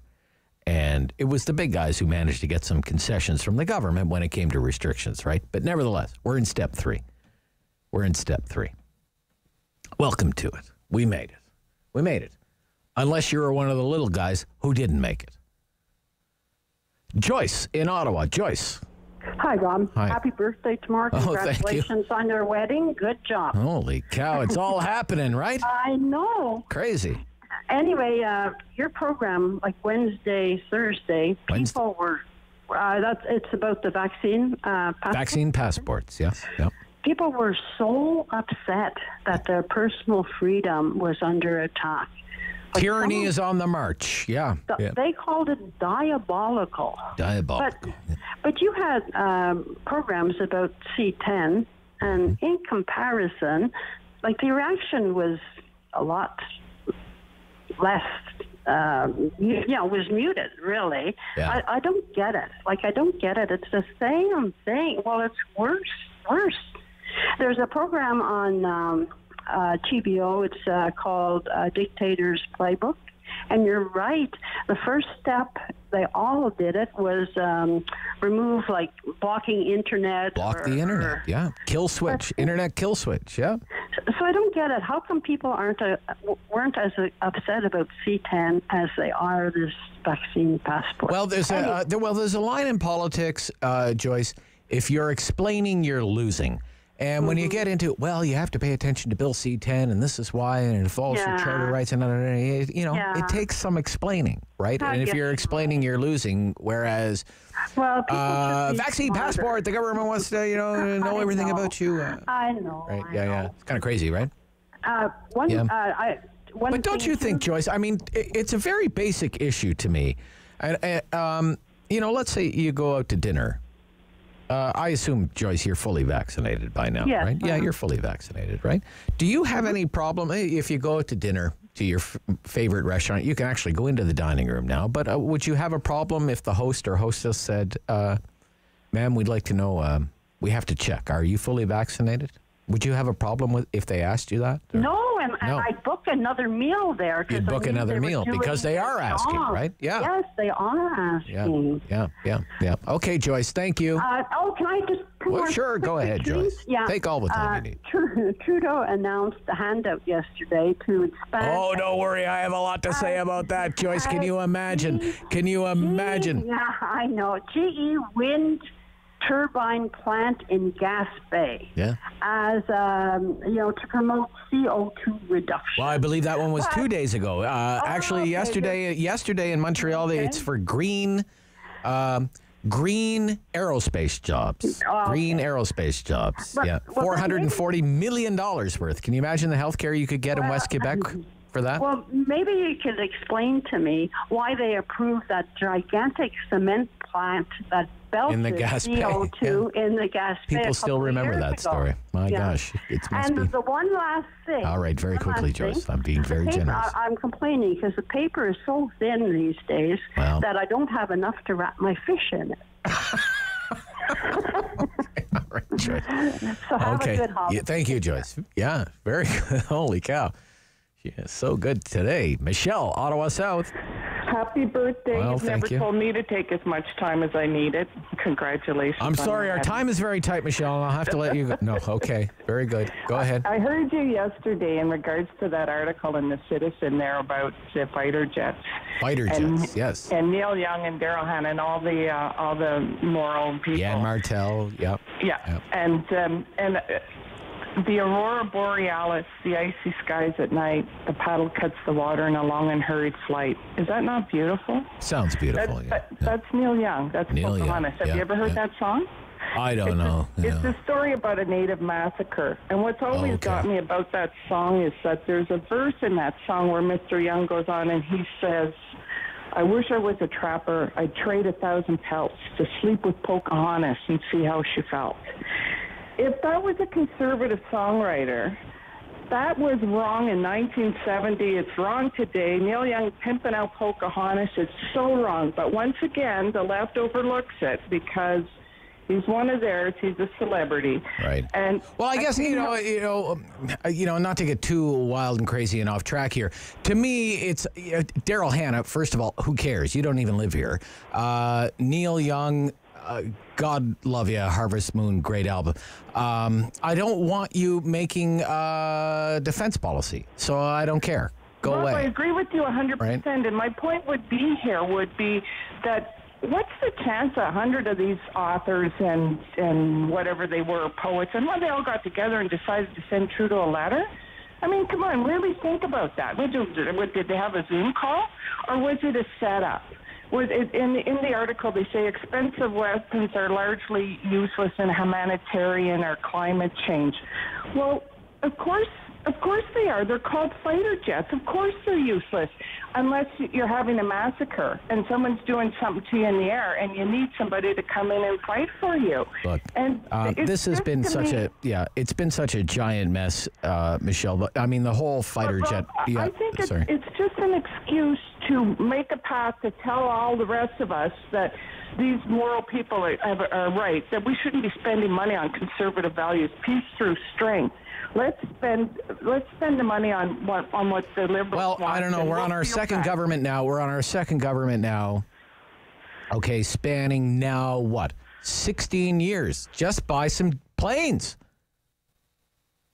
Okay? Just buy some planes. We were supposed to buy 65 F-35s. Okay? Supposed to buy 65 F-35s. And as is often the case, elections happen, new governments come along, things change. Trudeau came along. He fibbed. He said there wasn't a competition. There was a competition. In fact, it was called the X-Plane competition. It was held in 2000 between Boeing and Lockheed. Lockheed won. And we decided to buy the F-35. Canceled. Okay? And now it's back to the drawing board. We're going to have a new competition for a new plane, which you know what, is probably going to be the F-35. And in the interim, we bought AF-18s. Now, AF-18s are exactly the same as CF-18s. An AF-18 is an Australian Air Force CF-18. These aircraft, I said this yesterday, Hall & Oates was number one on the top 40 when these aircraft took off, okay? 1982, Man-Eater, you remember that? Great song, great song. We are now supposed to fly these until the year 2032. They were supposed to be in service for 20 years. We're going to try and keep them flying for 50 years, okay? Best-selling car in 1982 was the Ford Escort, okay? 68 horsepower. You imagine driving a Ford Escort today and then get into a drag race with a Tesla? That's basically what we're asking our pilots to do.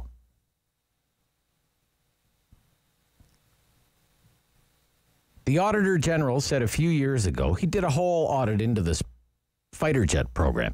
For every 1 hour that a CF-18 is in the air, it needs 24 hours worth of maintenance on the ground. We don't have technicians on the ground, so the planes are grounded more often. Because of that, pilots don't get the hours they need to keep their flying skills up to par. We now need more pilots because pilots are retiring, and we aren't hiring enough to replace those who are retiring. China and Russia could flatten the CN Tower before we got a plane in the air the way things are right now in this country. And it is a history with a long, long file and no new plane in sight. So I don't care what Daryl Hannah thinks we should do with national defense in Canada. She hasn't had a good movie since Splash. 10:45, Rob Snow Show, City News.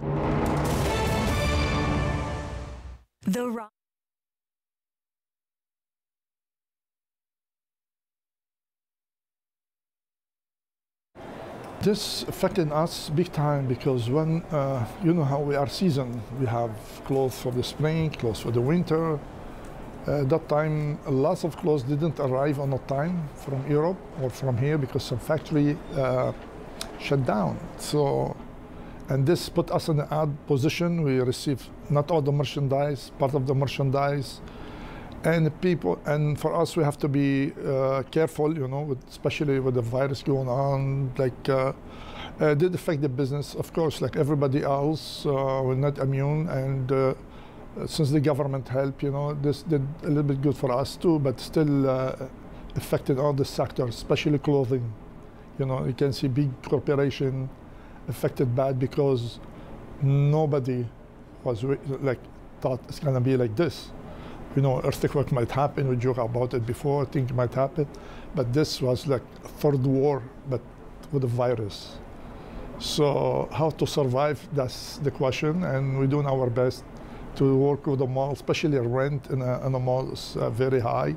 The government, they have certain, let's say, condition, like how many people will be in the mall or in the stores, etc.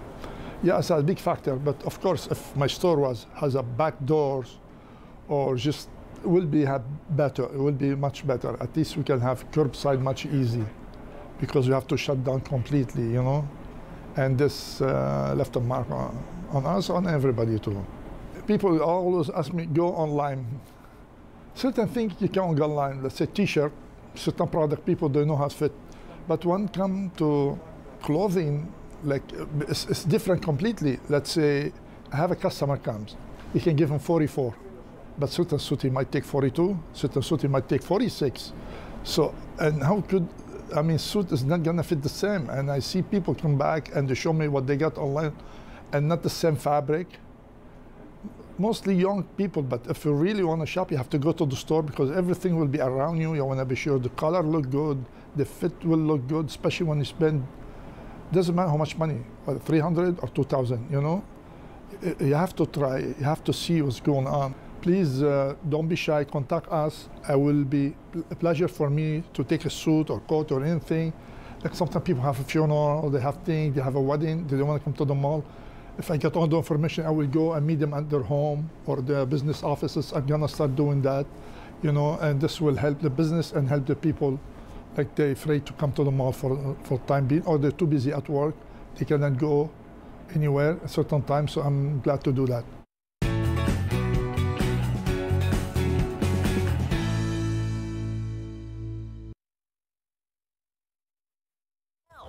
(613-750-1310). All right, I got carried away there. I'm sorry about that. This is like the last rant of the week for me. Stacy, Ottawa, you're on City News. Sorry to keep you waiting. Go ahead. That's okay. Can you hear me okay? Hear you just fine. Yep. Okay, great. So I'm a first-time caller, and Thank you. Disclaimer, I'm not a scientist, I'm not a medical professional, and I'm not, what was I going to say? Anyways, so I'm not an expert. That's all right. You're not a scientist, you're not a doctor, but you're playing one on the radio right now, okay? No, I don't claim to be an expert, but something that I'm interested in and something that your callers might be more interested in. Recently, I just kind of learned more about antibiotic resistance, superbugs, as people often know them in the media, superbugs, and the use of it in agriculture, overuse. And I just think that this is such an important health topic that, you know, people being, like, obviously not to downplay COVID, it's been, very devastating over the last year and a half, but I also think that if more people talked about antibiotic resistance, if more people knew about it, if our governments are willing to take action on this, that I think this is a really important health topic that needs to be addressed. Well done, Stacy. Okay. Thank you. And I've heard, and I know you sort of have farmers on, and I'm wondering what their take is. Well, you know what? That's something that we can look into for you. Yeah, if you're looking into because we do like to do stories about agri-science around here. And we do have some connections. We have some connections. No matter what your political view would be. No. It's not a left thing or not a left-wing thing or a right-wing thing. Sure. Yeah. Exactly. It's just a healthcare thing. Sure. Yeah. Thank you. Okay. Thank you for your time. Yeah. Have a nice day. Bye. Bye. I, for one, welcome our superbug overlords. Is it Bushman? Bushman. Yes, go ahead, sir. Lanark, what is it? Lanark, how you doing? Good. Why can't, with your contacts, get these vaccination clinics open 24/7 instead of 9 to 5? Well, sir, I guess you know what? I'm just not holding those I'm not pulling those kinds of strings. You know. No, but you got contacts, and that should be done. If people are working shift work, they can't get in and get it done. Oh, I see. Okay. Yeah, that's a good point, sir. Yeah, what are the hours of the clinics? I don't even know the hours of the clinics. When do the clinics close? 10 o'clock, generally with shoppers, and that's with the latest. Oh, I see. Okay. I believe, anyway. All right. And then they're 9 to 5 o'clock with the ones, the pop-up ones they got in Lanark County here. Okay. But, with your contacts, reach out there and see if we can get them open 24/7, get everybody done. We'll do. We'll get a card. People have to have a card when you go to Max to pick up a loaf of bread, say, well, I'm not vaccinated. You think that's coming in the future? How are they going to know when everybody's vaccinated? Well, I mean, actually, there's a website right now that the Ford government has, a portal. Download your vaccination status here. The average Joe walking around the street, how do you know if he's vaccinated? You don't know. It's going to be like another credit card in their pocket, like, here, I'm vaccinated, yeah. Okay. Yeah, all right. Gotcha, sir. Gotcha. I will work my contacts right now. Snap my fingers and click my heels together, and they'll be open 24/7, lickety-split. Marie in the West End. Go ahead, Marie. Good morning, Rob. Yes. I'll try to be quick. Sure. First of all, I just want to say something about, we all remember Justin Trudeau's comment about China. Just think about that for a minute. Yeah. He praised China, thought how great they were. Yeah, they're really great to their people. And yesterday, when he came out, as you say, 5 hours later. 5 days later, yeah. Excuse me. Do you think that he wanted to do that? That was probably said to him, what in the heck are you doing? We're going into an election and you blah, blah, blah. And he had to come on and kind of begrudgingly take back what he said and say something else. Yeah. That's my opinion. Okay. So I think the people of this country better sit up and take notice. Is this the kind of a government that you want? You know, and they'd be calling the Rob Snow Show down the road a bit and saying, oh, this is terrible, blah, blah. Well, it's going to be too late then. Then that's my little comment for the day. But I just want to finish, Rob, if I may. I want to wish you, it's supposed to be a beautiful weekend. I want to wish you a very happy birthday tomorrow. 50. And your wedding, 50. Holy cow, I'm turning 50, Marie. Can you believe it? 50 well, at years. least you're not 30, 75 like me. Never thought I'd make it to 50. My gosh. Anyway, Crazy. I wish you all the best. I've been following you, as you know, for years. Yes, I know you have. I wish nothing but the best for you. Thank you, Marie. Yeah. You're very welcome. I remember when my dad turned 50, and I thought, you are so old, man. And you know what I thought on the drive in this morning? There's no way I'm retiring in 5 years. Like, Freedom 55 is just not on for me. And Derek's a year older than me. You're a year older or you're younger? A year older, right? Yeah. So he's 4 years closer to Freedom 55 than I am, right? Yeah. Just not financially. Albert in Canada. Good morning, Rob. Morning, Albert. Yeah. I was happy to hear that you touched upon McCrimmon packing it in. Because when I read that this morning, early this morning, I thought to myself, now that the trigger's been pulled for an election, there's no doubt about it, how many other people in Trudeau's cabinet are going to jump ship? And it'd be interesting to know the tally when it's all done and over of whether or not he had the highest number of people in his cabinet jump ship just prior to an election. I think this is going to be one hell of an election coming up. The more people jump ship, the bigger his handouts are going to be. He's going to be desperate, and though the numbers are showing that the Liberals are a little bit higher, it ain't over till it ain't over till it's over. Ain't over till it's over. All right, Albert. Thank you. I don't know. I don't know what's going to happen. I mean, has Karen McCrimmon even said anything that she's not running?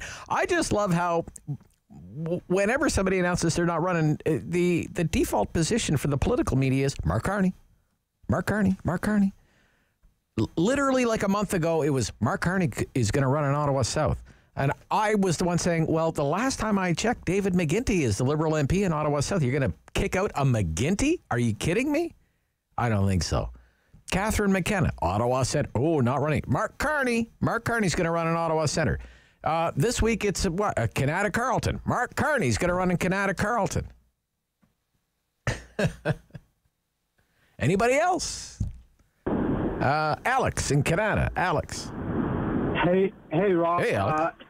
Listen, I haven't been listening to the show as often. I did listen this last week, and I love your show, so I'm glad that I'm able to listen more often. Awesome. But I just would like to make a comment about the vaccination issue. Please, sure. I beg Canadians not to let this issue divide us. My sister has a master's in pharmacy, and my brother-in-law is an ER doctor, and I talked to them a lot about this. The last thing we want to do is vilify people that are unvaccinated. There's a lot of medical legitimate reasons for people that cannot take the vaccines. We have rules. We've had regulations for the vaccines for the past 50 years. So we don't need to reinvent the wheel. But please, if you're worried about this virus, just get the vaccine. If you get the vaccine, you're protected. But let's not get divided. And let's be civilized about this issue, because it's a complicated issue. But the last thing we want to do is really vilify people that should not be vilified, and that would be a very wrong thing to do. Very well said, Alex, and a great message to end the Talkback Hour on, because we only have a minute left, so we're pretty much right out of time. I thank you for all your calls this week, and like I said, I'll be away next week, but we will talk again on Monday the 26th. That'll be my first day back. So coming up in the final hour of the program, Doris Grinspun is the CEO of the Registered Nurses Association. We're going to talk about vaccines, mandatory vaccines for healthcare workers. It sounds like she's in favor of it. CEO, Registered Nurses Association of Ontario. Doug Ford has pretty much rolled it out. And it's hard for me to concentrate a little bit on the show today because my absolute favorite golf tournament is on right now. The Open Championship is on at Royal St. George's. Canadians are in contention. We're going to talk about it with Adam Stanley. He has like the dream job. He is a golf writer for the Canadian Press, and he's going to join us coming up next on The Rob Snow Show on City News.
WW 1310 AM in Ottawa. And CJET 1011 FM in Smiths Falls and the Valley.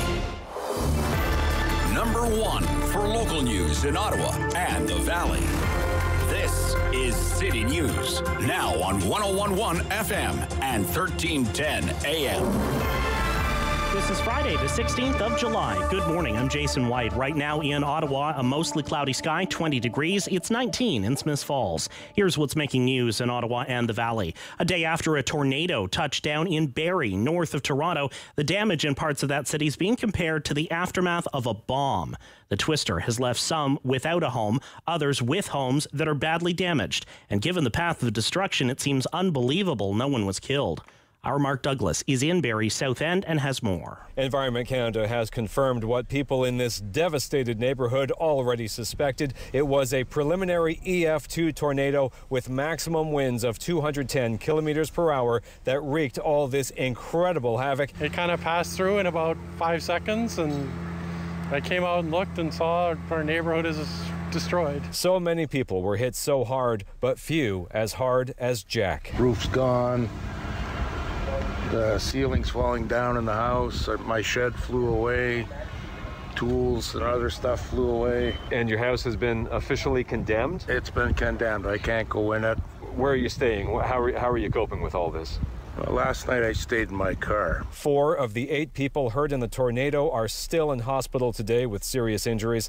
Premier Doug Ford and the mayor of Barrie will tour the devastation this afternoon. On Sun King Crescent in Barrie, I'm Mark Douglas. City News Time, 11:01. With the rate of new daily COVID-19 cases down and vaccination rates still solid, the federal government is looking to allow fully vaccinated Americans into Canada for non-essential reasons by mid-August. The Prime Minister's office broke the news in a readout from Justin Trudeau's weekly COVID call with the premiers yesterday. Trudeau also told them that if the vaccination rate remains on its current upward trajectory, fully vaccinated travelers from around the world could be arriving by early September. Border restrictions have been in effect since March of last year. Ontario has rolled back more public health restrictions on businesses and gatherings, going into step 3 of its COVID-19 reopening plan as of midnight. That allows for gyms, movie theaters, and museums to reopen for indoor service. Dining inside restaurants is also allowed now. Social gatherings can grow up to 25 people indoors, 100 outside. The Premier says Ontario will not make immunization against COVID-19 mandatory for any industry. Doug Ford says his government is not planning to mandate COVID vaccines for workers, nor will it develop a provincial vaccine passport like one announced in Quebec to determine access to certain non-essential activities. Ford said he didn't want to end up with what he called a split society. This next news story might be peak Florida. A 32-year-old Florida man's been charged with possession and injury of an alligator and a bunch of other charges after he tried to throw the reptile from the roof of a beachside cocktail lounge. The man told police he had stolen the alligator from a nearby mini golf course. Daytona Beach police saw the man take the alligator by the tail before smacking it around. Don't worry, the alligator's going to be fine. The man, maybe not so much. He's in jail. The man told police he had been trying to teach the alligator a lesson. Time now for a look at our forecast. A little bit Florida-like out there lately. Here's meteorologist Jill Taylor. For Ottawa, the Valley, and Smiths Falls today, we'll get into some clearing, a light northwest wind. The high 27 will feel like 31. Tonight, cloudy and 17. And for tomorrow, chance of showers.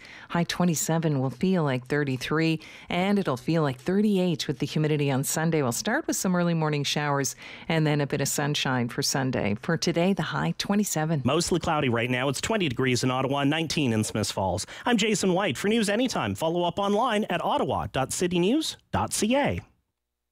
Strong voice. Strong opinions. The Rob Snow Show returns on Rogers TV and City News. 101.1 FM and 1310 AM. Well, it's a great pleasure to have back Doris Grinspun of the Registered Nurses Association of Ontario. Good morning. Good morning. How are you? I'm good. It's very nice to hear from you. We're moving into step 3, the vaccination. Finally, and it feels good. Yeah, it feels good. The vaccination numbers are much improved. Nobody is in the hospital in Ottawa, Doris, with COVID-19. Well, yes, here in many other places, and we still are losing people. Like yesterday, we lost 10 people in the province. So let's celebrate, but let's also be cautious. We're not out of the woods at all. Okay, tell me about the campaign. Yes. Hashtag fully vaccinated. Basically, we are standing on the side of patients. You need to understand that it's a courageous position to take for a nursing organization to say to all of our members, nurses, and also all the other health professionals, you guys, we need to be vaccinated to protect our patients. It's as simple as that. And the science supports us. Dr. Bogosh came yesterday saying all healthcare workers need to be fully vaccinated, full stop. Right. Dr. David Fisman, same. All the top epidemiologists of this country, Dr. Abdu, all of them have said healthcare professionals need to be fully vaccinated, full stop, and yes, we support mandatory vaccination. The Premier is getting into these issues like Jason Kenney, with all due respect, but the Premier should not compare himself to Jason Kenney because he's not, thankfully. I think the Premier will come around to it. All right. Well, hold on, Doris. We have a clip here of Premier Ford yesterday, and this is what he said. He doesn't sound like he's coming around. Go ahead. Well, no. Hold on. No, I think it's their constitutional right to take it or not take it. These are super bright people that work their backs off. The unsung heroes, as I say, the PSWs and the nurses and the docs. They understand healthcare a lot better than I do. So we encourage them to do it. I've been up here for months, begging, pleading everyone to get it, but no one should be forced to do anything. Okay. Nobody should be forced to do anything. Do we have a right to go without a seatbelt? Do we have a right to drink and drive? This is no different for healthcare workers. When we signed into the healthcare professions, we signed to do no harm. And when people are going without the double vaccination to work and they face patients at no distance, right? At no distance. If you are getting a mammogram or if you are getting an IV or if you are getting anything, a surgery, anything, no distance. So they need to be fully vaccinated and the Premier need to facilitate that. And the way to facilitate is bring the vaccines to the workplaces and give them 1 day off, because that probably is the issue with the unions, 1 day off for those that don't have benefits and, feel unwell maybe the next day, and not all of them will use it anyways. I work the day after, but you know what I mean? So the Premier needs to come on the side of patients, because patients have enough to cope with their own illnesses. They do not need to worry as you and I would if we were in a hospital bed or in whichever setting if you had someone that was not fully vaccinated. You think it should be mandated? Yes. As a job requirement. As a job requirement. A good health reason not to get the vaccine. Listen, we are mandated. Kids are mandated for vaccines. And of course, yeah. All the time. Like, this is, you know what I mean? I'm not talking about the passports. That's a different story. No, I know, yeah. I'm talking about mandatory vaccination for people that come in close contact with you, not in an office that is far away from you, to take care of you when you are ill, and that you are coping already, whether it is with a hip replacement or whether it is with cataracts or whether it is with cancer. Like, people have enough to worry without needing to worry. But you're talking about, are you is double vaccinated or not? I'm sorry, Doris. Are you talking about across the healthcare spectrum, personal support workers in long-term care homes? Are you talking home care, hospital care? People in home care that they are refusing to bring the healthcare worker, whether that's a PSW, a doctor or a nurse, into their homes because they're afraid that the person is not double vaccinated and the person doesn't want to say it. So, and I understand them. If you're receiving IV therapy at home or a wound, open wound at home, and you are already coping with that difficulty, you don't need someone to come and give you on top of that the virus. I need to tell you, I know people, but this was before the vaccine was available. I know people that went into the hospital during COVID, and I'm sure many of your listeners know that they went for a condition and they didn't come out because they got the virus. I know that. I know people. I know physically, I know people that are not here anymore because of that. But now we have a vaccine. The great majority have been receiving gladly because they want to protect themselves and their families also. Sure. So where else are they doing this? A portion that no. Where else are they doing this? Sorry? Do you know of any other place where they're doing? They're doing it in France already. They're doing it in Greece already. They're doing it. They're looking in many other places. But I don't think the premier on this should be the last online to do that. He should provide leadership because this is about Ontarians. He says he is for people. This is about Ontarians. And you have the professional association saying go for it. So what's the hurdle? The anti-maskers or the anti-vaxxers is the hurdle? Well, if that's where the premier starts, then let him say that. Okay, very interesting. Have you made this public yesterday? The premier knew before that. The premier knew before that. Have you faced any kind of? If the premier moves with that. I would like to. We don't need more campaigns for campaigns. We still would have launched a campaign. We had it ready on fully vaccinated because we are creating a hall of fame where nurses and others, including your listeners, will send us pictures about fully vaccinated, and that's in our press release. They can go to the website rno.ca and they can even take the logos we have, right? We did with RNO logo, without RNO logo, so everybody can use it, V Victory to fully vaccinated, and we added the mandatory vaccination because the premier is deciding not to move with that. Okay. Since this has been made public, have you faced any backlash? What has been the response to this? None, except of anti-maskers and anti-vaxxers that, call you all kinds of things, but they have done it when I call for lockdown or whatever, Yeah. So we are used to that. All of us that have been on the side of science and of thoughtful public health policies have received backlash from time to time from the anti-maskers and anti-vaxxers. That's nothing that touches us. We stand on the majority of the public, which actually wants to do what's good for them and also wants others to do what's good for protecting them.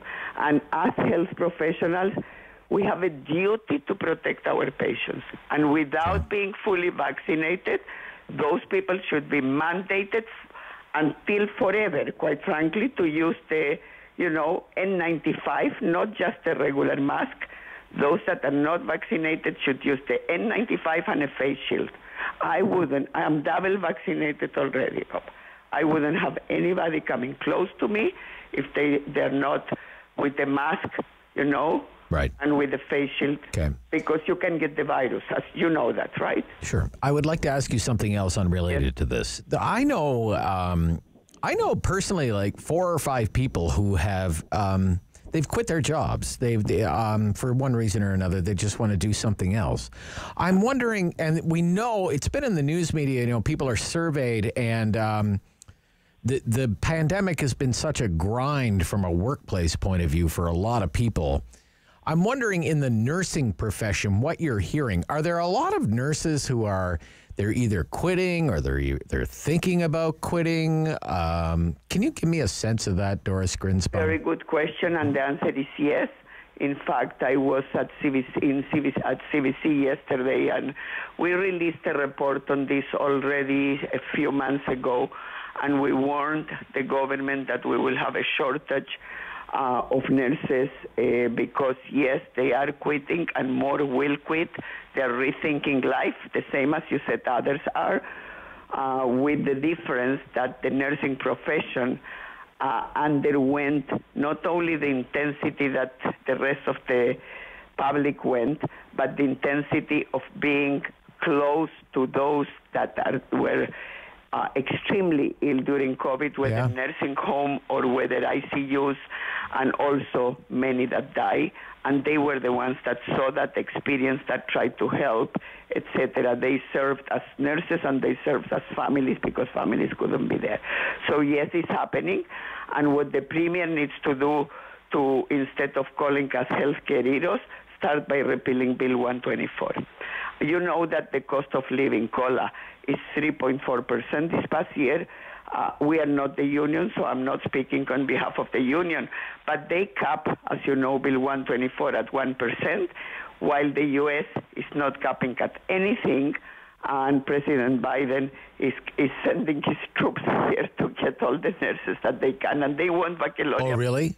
Are the Americans are back to recruiting nurses big time? Big time, because they want all of their teaching hospitals, all of their academic hospitals, like the big centers, to have only baccalaureate-prepared nurses, which is what we produce, so get it, right? Yeah. We are in a pickle like no other time, because nurses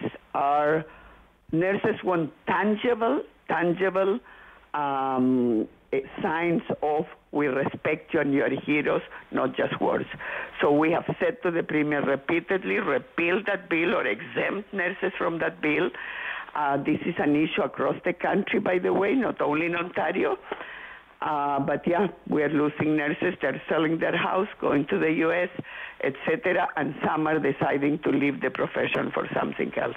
Yes, and that will impact, of course, all the backlogs of procedures and surgeries, which is why it was the national yesterday. Okay, all right. Thank you for your time. All the best. Same to you, and please celebrate that we are in a better shape, but let's be smart about it, right? Yeah. Let's not throw the masks so quickly or go to stores and stay there for an hour without distance. Let's be smart. This virus, the variants are very, very nasty. Not only the Delta, but also the Lambda that originates in Peru, 50% worse than the Delta even. So let's be smart so we don't regret it after, personally and collectively. Thank you, Doris Grinspun. Thank you. Great pleasure. Yep. Bye-bye. From the Registered Nurses Association of Ontario, Doris Grinspun. When we come back, we'll talk about golf. In sports, Adam Stanley, Canadian Press golf writer, host of the Next Rounds on Me podcast on the Open Championship, British Open, Royal St. George's, and some Canadians in the hunt.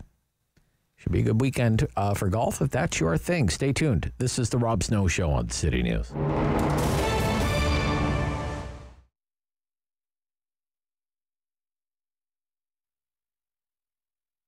My name is Pamela Caillou. I'm a local artist. I'm Métis, and the heritage derives from Algonquin and Huron background. That comes from way, way back from the 1600s. I was trained in school classically, like we studied the masters like Picasso, Michelangelo, Van Gogh, and so you'd have to say it's quite different, my style. What I've done is taken the skills that were taught to me by traditional painting and incorporated that with the Indigenous heritage. My art pieces incorporate the energy and spirit of the Mother Earth in pretty much every single one of them, because I want people to realize, even though we might think we are the masters of the domain here on the planet, that is not the case. It's the Mother Earth that's providing a balance and our causes to live and whatnot. And it's just to always see her and remember her and respect her. Well, I try to keep my style different because there are like a handful of Canadian artists that are really well known, like Norval Morrisseau and whatnot, but it's been done. So I kind of want to stay away from the pack, and that's what makes my artwork a little more unique. But at the same time, if you're looking at it, you do know it's Indigenous and you do know it's the woodland style. I usually start by coming up with an idea, which would be, let's say, 4 days. Well, it depends what's inspiring me at the time. It could be a lot of trees, it could be water, it could be the medicine wheel. I would choose a subject and try to really incorporate what it is I want people to see from that. So then from there, I have sketchbooks and I do little sketches of everything because the canvas is expensive. So you don't want to start something and have to throw it away. And then from there, I go on to the bigger piece on the canvas. Once I have on my sketches the direction I want to take my artwork in. I chose a lot of vibrant colors for the pieces because I if somebody is willing to make the commitment to have my piece of work in their home, I would actually like them to come home after a long, hard day, and some days aren't so great, to look at something that's very joyful.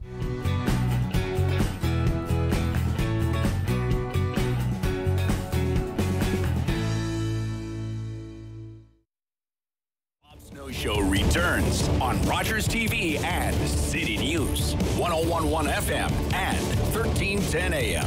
Well, it is the oldest of golf's majors, 149 years. The Open Championship, the British Open, is underway. Round 2, Canadians are in the mix. Okay, Mackenzie Hughes and Corey Connors are currently tied for 11th at 4 under. The leader is Colin Morikawa. He is at 9 under. So it's shaping up to be a great weekend for golf fans. A golf writer from the Canadian Press and the host of the Next Rounds on Me podcast, Adam Stanley, is back with us here on City News. Good morning. Good morning. How's it going? It's going very well. It's going very well. What have you thought of the Open Championship so far? Yeah, it's nice to have this tournament back. I think even the casual sports fan, they would certainly know the Masters. We definitely talked about that a couple months ago, but even the British Open, the Open Championship, even the casual listener would kind of get what is so special about this tournament. Certainly the golf courses that they play, the usual unpredictability about the weather, that's always a factor. It doesn't seem to be the case through a couple days over there in England.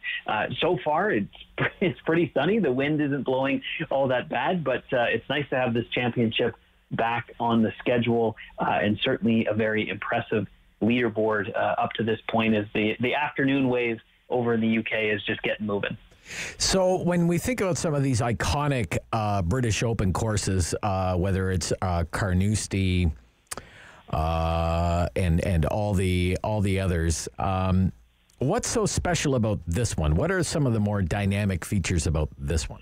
Yeah, so Royal St. George's it's been played 15 times. The Open's been played 15 times at Royal St. George's. It was the first non-Scotland golf course to host the Open Championship. It's in Sandwich, England, so that's unique in its own right.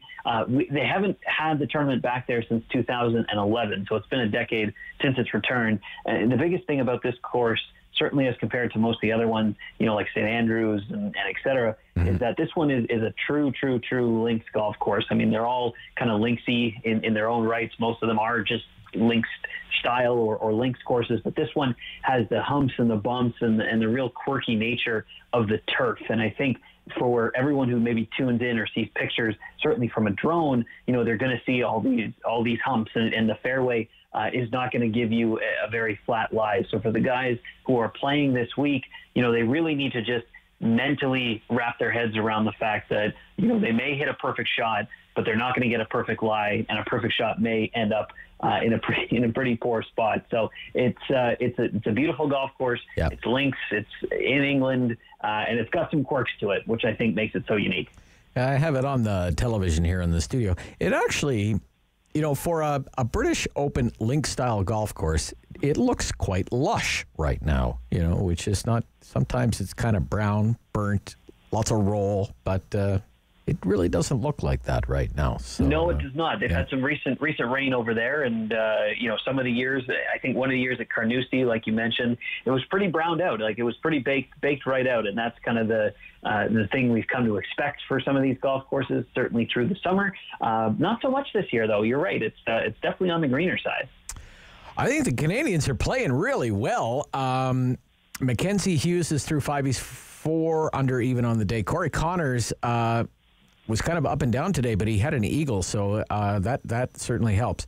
And he's at 4 under as well. So they're both tied for 11th. What have you thought of their game so far? Yeah, the Canadians are definitely making some noise again at a major championship. I mean, Corey finished in the top 10 at the Masters earlier this year. He was also in the top 10 at the Masters in November. He had the first round lead at the PGA Championship.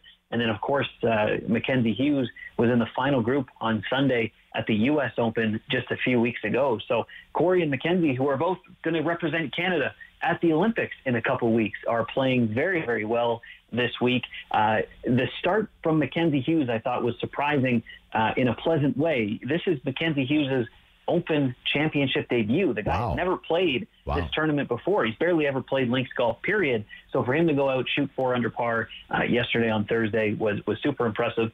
I spoke with Mackenzie a little bit yesterday, along with Mackenzie's caddy, who told me that Mackenzie was in total control of his golf ball, and mentally he was just locked in. So that combination, I think, resulted in a very nice start for him.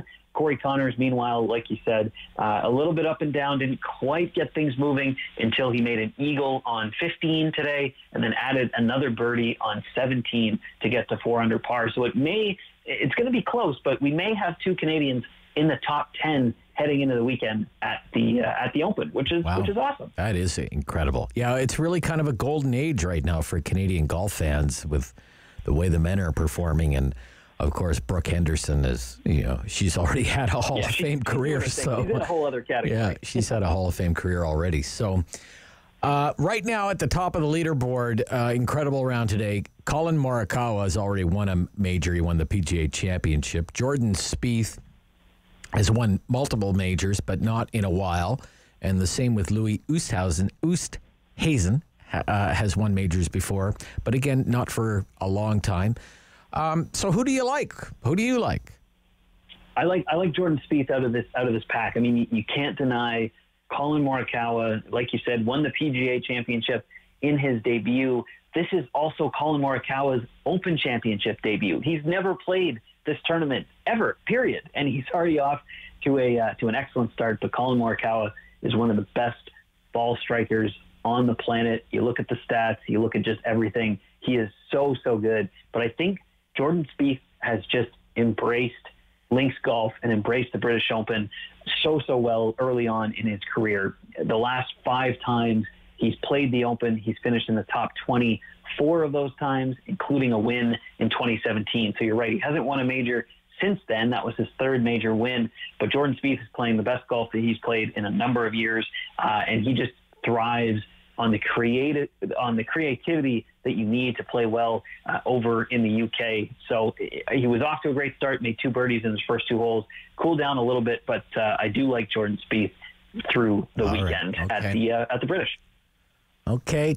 David Smith, producer, Rob Snow Show, golf junkie. Who are you picking to win the Open? Louis Oosthuizen is my guy this week. I think that veteran knowledge, the wind's going to get up on the weekend, 20, almost 30 miles an hour on Sunday. I'm looking at the forecast. I think you're going to need that veteran knowledge to compete this weekend. All right. My picks for all the majors so far this year have been terrible. Usually my picks have missed the cut. So I am looking here, and the last time, I just happened to look it up, the last time at Royal St. George's, the last winner was an Englishman, Darren Clark, the great, I love Darren Clark. So I am going to pick an Englishman who is in the hunt right now. I'm going Paul Casey. He has some ground to make up, but that's my pick right now. That's Paul a sneaky good Casey. pick. What's that? I said that's a sneaky good pick. Sneaky good pick. He's sneaky good. Paul Casey's playing some nice golf right now, and there's something about the English fans carrying these Englishmen across the finish line. I think the crowd cheers have been quite loud on the broadcast for the hometown fellas. All right. Adam, it's always such a pleasure to have you on our program. Thank you so much, and enjoy the weekend of great golf. Thanks so much. Appreciate it. You too. From the Canadian Press, golf writer Adam Stanley. Queen's Park Week in Review after the news on City News.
and the Valley.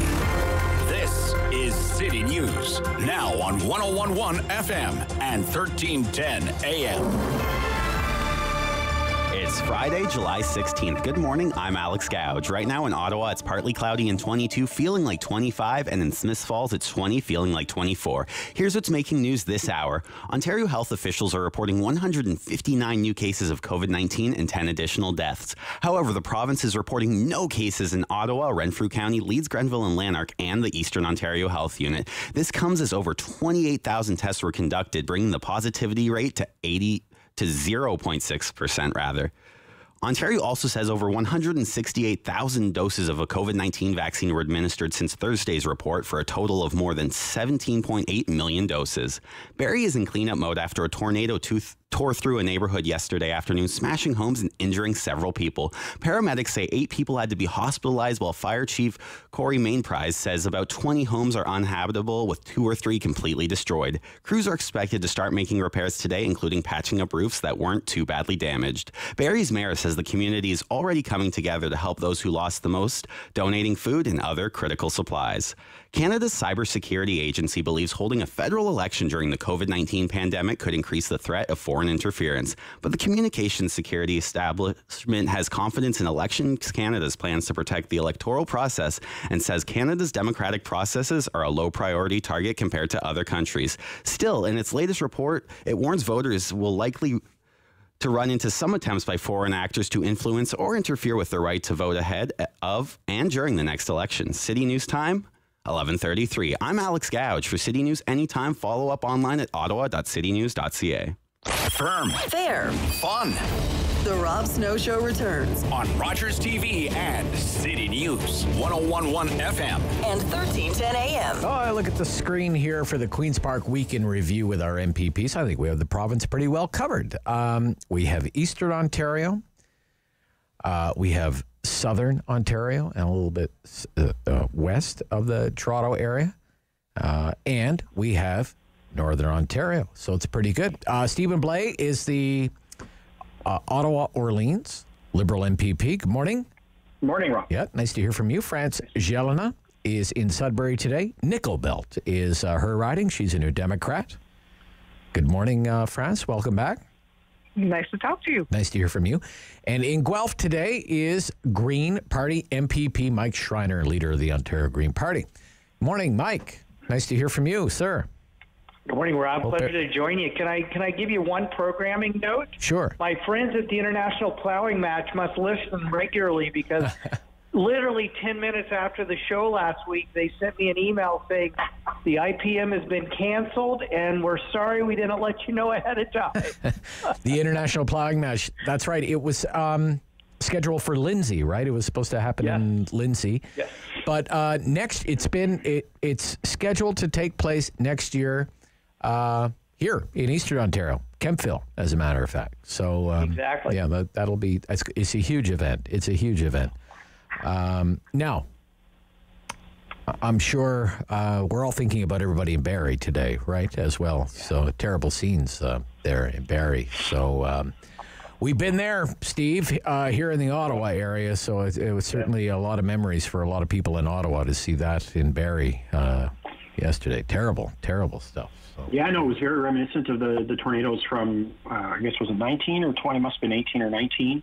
And then, of course, 18, I think. The flooding we happened that same year as well. It was a pretty bad year that year in Ottawa. Yeah, so a long road ahead, and the Premier is supposed to be there today. And, obviously the province will have to help those people rebuild and be there right now. Long road ahead for a lot of people. So, step 3 is the big news. We're in step 3 now. France, I want to start with you. The Democrats, official opposition here in Ontario. Now that we're in step 3 now, but should we have been here sooner, or should we have waited? Or are we right on time? What do you think, France Gelinas? Well, the first thing I'll say is, yay, we're in step 3. I would say we all worked really hard. We all sacrificed an awful lot to get us to this point. So thank you for everybody for doing their part. I would say many of the decisions of Premier Ford walked us into this third wave. We had one of the longest shutdown in all of North America. People are struggling with isolation. Local business are pushed to the brinks. Last time I was on your show, I talked to you about the strip malls being completely empty, boarded up. Everybody has gone bankrupt in my riding, just down the road from where I live. And our kids that had their entire school year pretty well disrupted. It didn't have to be like this. We can't change the past, but we can certainly influence the future. Make sure we do this one right, because I don't want no more confinement. We have to make sure that it is safe for our kids to go to school this fall. I'm still very worried about that. Okay, when you say we have to make sure we're doing this right, what are you concerned about? That maybe we're not getting some things right. What are you concerned about? Well, I would say the first dose of vaccine is flattening out at a level that is too low to bring herd immunity. Yeah. So we need to have different strategies in place to get us to the finish line, to convince those people who are reluctant or just can't not get a vaccine. I have people in my riding, they don't have a car, we have no public transit in Nickel Belt, they haven't been able to go. Now, I'm happy to report, the health unit has put a bus together. They took all the seats out. They made 10 vaccination booths, and they're going from communities to help. We need those different strategies to bring us to the finish line, and the finish line is herd immunity. I don't see this coming from the government. I wish it was there. I see September coming. I got a flyer telling me that school supplies are on sale. Oh, okay. So September will be coming. Oh, yeah. We need to do better. We cannot let all those unvaccinated kids, they're too young to be vaccinated, spread the virus amongst themselves, because they will spread it in the community. This could all be worked on right now. All right. Steve, welcome to Step 3, Steve. Should we have arrived here sooner? Should we have waited? What do you think? What are some of the risks right now as well? Yeah, much to France's point, decisions that the government made or didn't make back in February, March, and April really led to a prolonged wave 3 of the virus here in Ontario. So, as France pointed out, as a result, the consequences were harsher and they lasted longer. The risks that we face right now are, again, to Francis' point, young people. We see vaccination rates amongst young people not climbing to where they need to be. And the government, despite some talk and even some photo ops in Toronto, still doesn't have a comprehensive plan for back to school in September. I think French schools start in about 6 or 7 weeks, English schools the week after that. We don't know how many kids are going to be in a classroom, if there's any changes to the averages, if there's going to be any more teachers, what the distancing rules are going to be like, what mask situation is going to be like.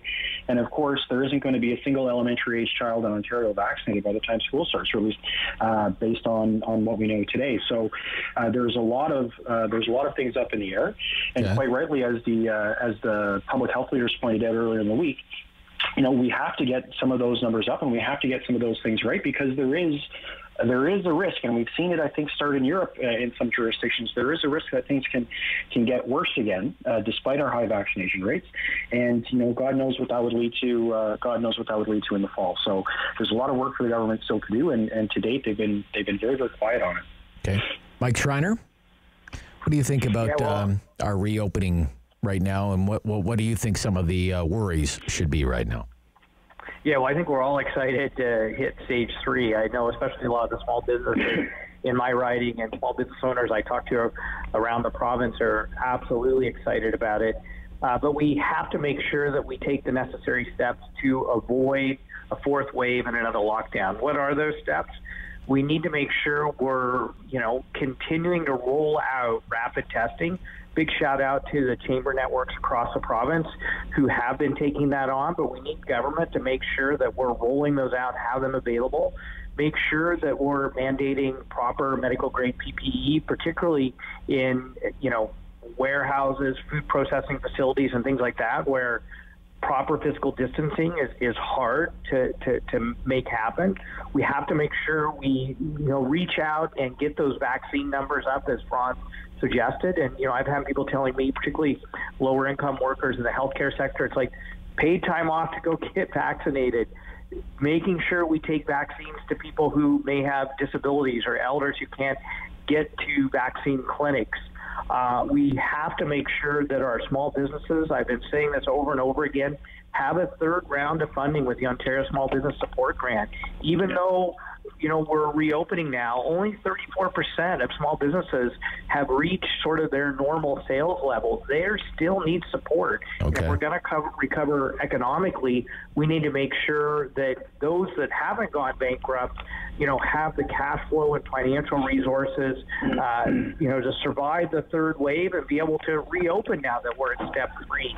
So those are the kinds of steps the government's going to need to take.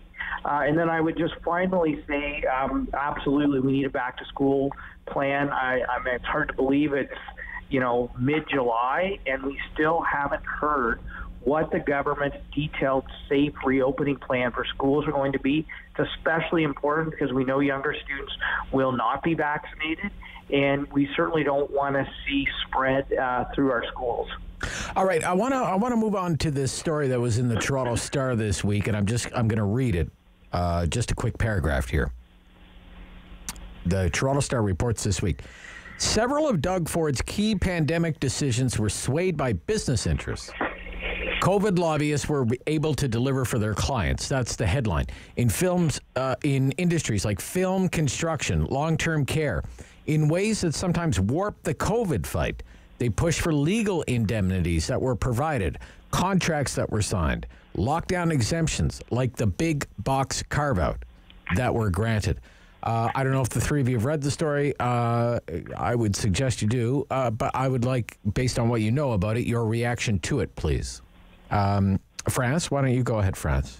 Well, I read the story. I went online and clicked on the load. There was a number of dots with dates and You were stuff. connecting the dots. I did all of this, and it made me sick. It made me sick. We knew that this was happening. Now we have name attached to it. Some of those lobbyists I know. I have been in healthcare for a long time, especially those that were lobbying for long-term care. $128 million to make homes whole that were killing people of neglect. It just, this is awful. We have been asking for an independent judicial public inquiry into Ontario COVID-19 response. We need to go to the bottom of this. There are too many evidence that show that it was not public health experts calling the shot during the pandemic.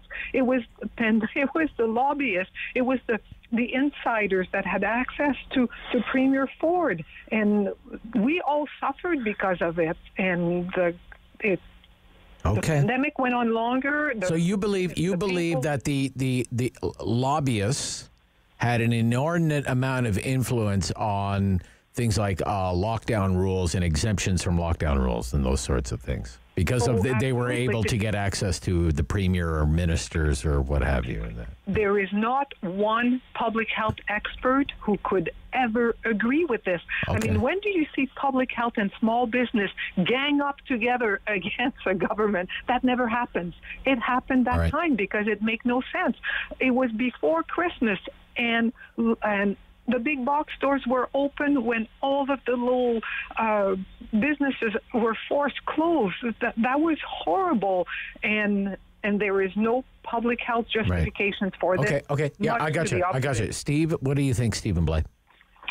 Well, Rob, for a year and a half, the Premier told us he was listening to the best medical advice and scientists to make his decisions about everything related to COVID, including shutdowns and lockdowns. And as the Star quietly points out in three separate articles in a series that they ran yesterday, it's clear that Doug Ford's friends, who were hired by some of the most powerful institutions in our country and across North America, had an inordinate amount of influence over him. When your chair of your transition team, when a member of your leadership campaign and the vice chair of the Progressive Conservative campaign is lobbying on behalf of Dollarama, when other Doug Ford loyalists and friends are lobbying on behalf of Shoppers Drug Mart and Walmart.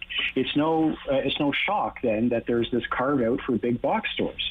But the mom and pop shop on Main Street that's selling by and large many of the same products doesn't have access to Doug Ford's friends, and therefore can't whisper into Doug's ear about what needs to stay open or close. And they were left out of the loop for the year and a half. Lobbying is part of what happens in government. The point is, a very select few of Doug's personal friends who have direct connections into the party, either from a operational perspective, working for cabinet ministers, from a fundraising perspective, are the ones that have Doug's ear, and he has to wear the fact that he listened to them instead of listening to the scientists and the experts. All right. Mike Schreiner?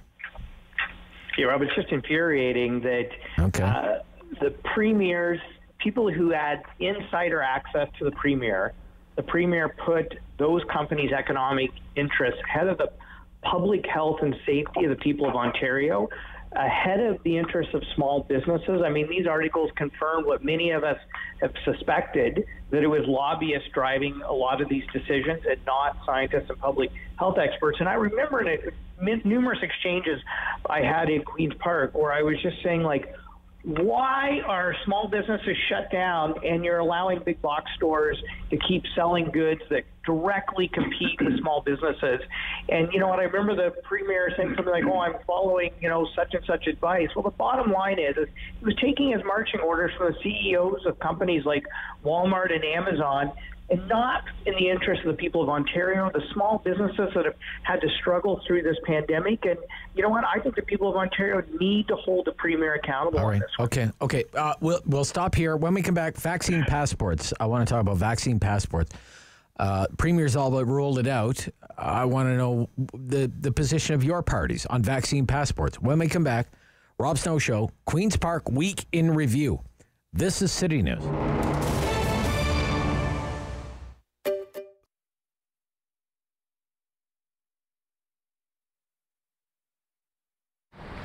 Papa Jack was started 14 years ago, really by accident more than anything. A friend of mine had bought a grocery store, a popcorn machine was in there, he didn't want it, I ended up by buying it. My family thought I was nuts.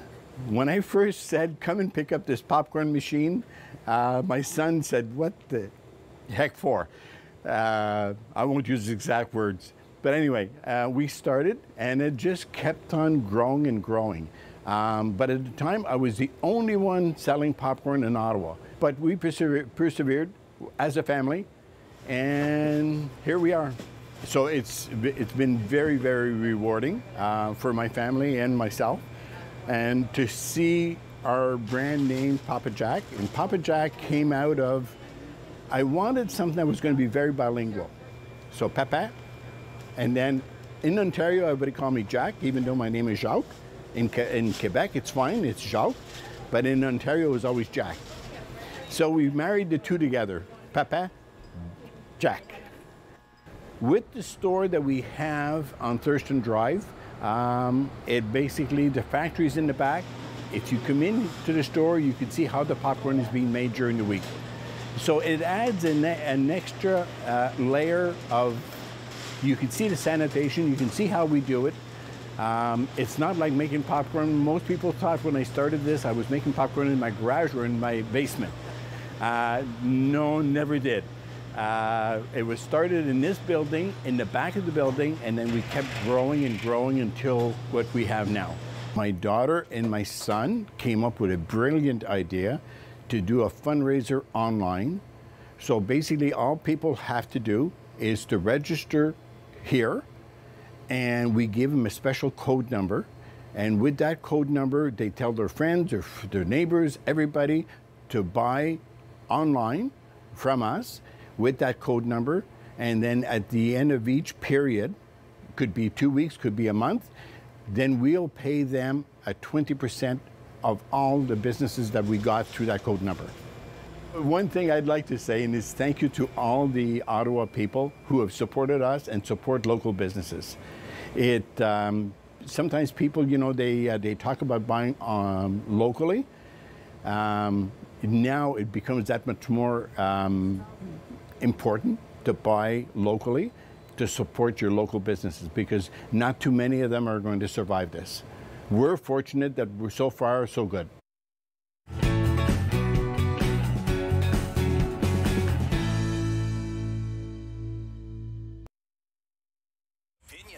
The Rob Snow Show returns on Rogers TV and City News. 101.1 FM and 1310 AM. Okay, so we're back. We don't have a lot of time, only about 5-6 minutes, with Stephen Blais, Ottawa area Liberal MPP, France Gelinas, Nickel Belt, New Democrat, Mike Schreiner, Green Party from Guelph. Mike, on vaccine passports, what's your position on Ontario? Should we have a vaccine passport? I think before we start talking about vaccine passports, we need to make sure everyone has access to a vaccine, and that means paid time off for folks who are particularly lower wage workers to get vaccines. That means making sure that all family physicians have access to vaccines, because we know that that's where the personal relationships are, the trusted relationships, to address those who may be hesitant or have questions around vaccines, accessing them through their family physicians. And before we go door to door and make sure everyone has the opportunity to have a vaccine, I don't think we should have vaccine passports for access to essential public services. But I do recognize that there are private companies out there or big events with large crowds where those folks have the right to ask whether or not people are vaccinated before they can attend. Okay. France Gelinas, what's the position of the New Democrats on a vaccine passport? Well, I would say vaccine passport present problems, but not providing any guidance at all presents even more problems. So a passport may help to prevent the spread. They may encourage more people to get vaccinated, but we all know that there will be people who cannot get the vaccine because of medical reason. So the idea, again, is to listen to the expert. Okay. Right now, I have the River and Sky Festival. It's a big music festival going on, and it's the owner of the campground himself that decided to come to the festival. You will have to show that you are vaccinated. So to leave it up to the different organizations and business to decide and enforce and all this, that's not leadership. That's not taking your responsibility. We know that different businesses will ask for this. The government has a role to play in saying how this can be done and what cannot be done. To simply abdicate your responsibility, that's not cool. How will it look like? Okay. Let's listen to public health. Stephen Blais, what's the Liberal Party's position on vaccine passports? Well, look, the province is already providing basically a proof of vaccination. The challenge is it's a flimsy piece of paper that's easily forgeable and will fall apart in your wallet if you keep it for any period of time. They have a responsibility to provide people with a proof of vaccination that is secure, that companies or others can have confidence knowing that it's real, and that is easily accessible and portable for residents of Ontario. They've chosen to go with a sheet of paper that you or I could edit with a basic program on a computer from 30 years ago. It's quite the abdication of responsibility on behalf of the government. And if you read some news articles, apparently there's a system they have almost ready to go. They're just choosing not to use it. Okay, 2 minutes left. Mr. Trudeau has now, I would call them agreements in principle. I mean, I'm sure there must be some detail to work out here. But one with the government of British Columbia and another with the government of Nova Scotia, both on $10 a day childcare. This is an election promise from the federal Liberals, okay? But it has to be cost-shared 50-50.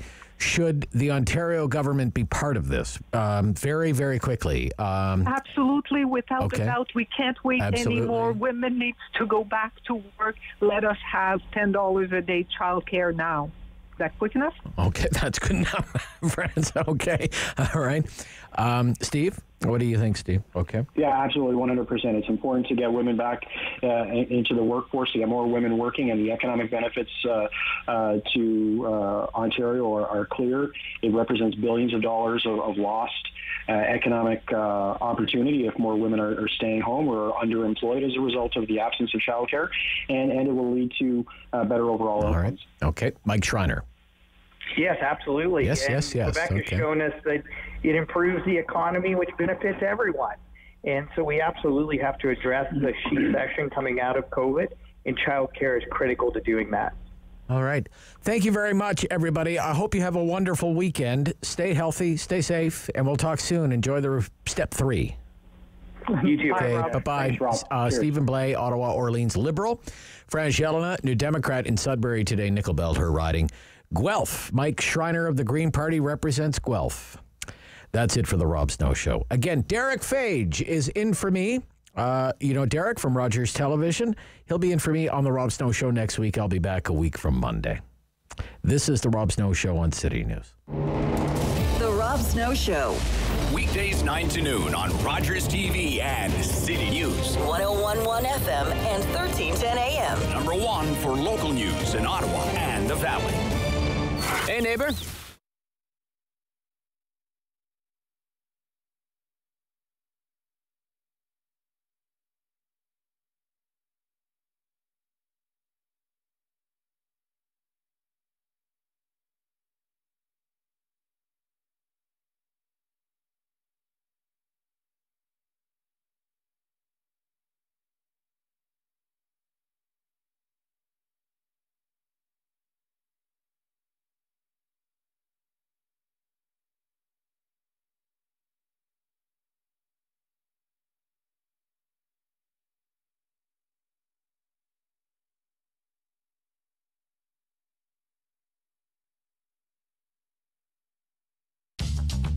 This program is brought to you by Ignite TV.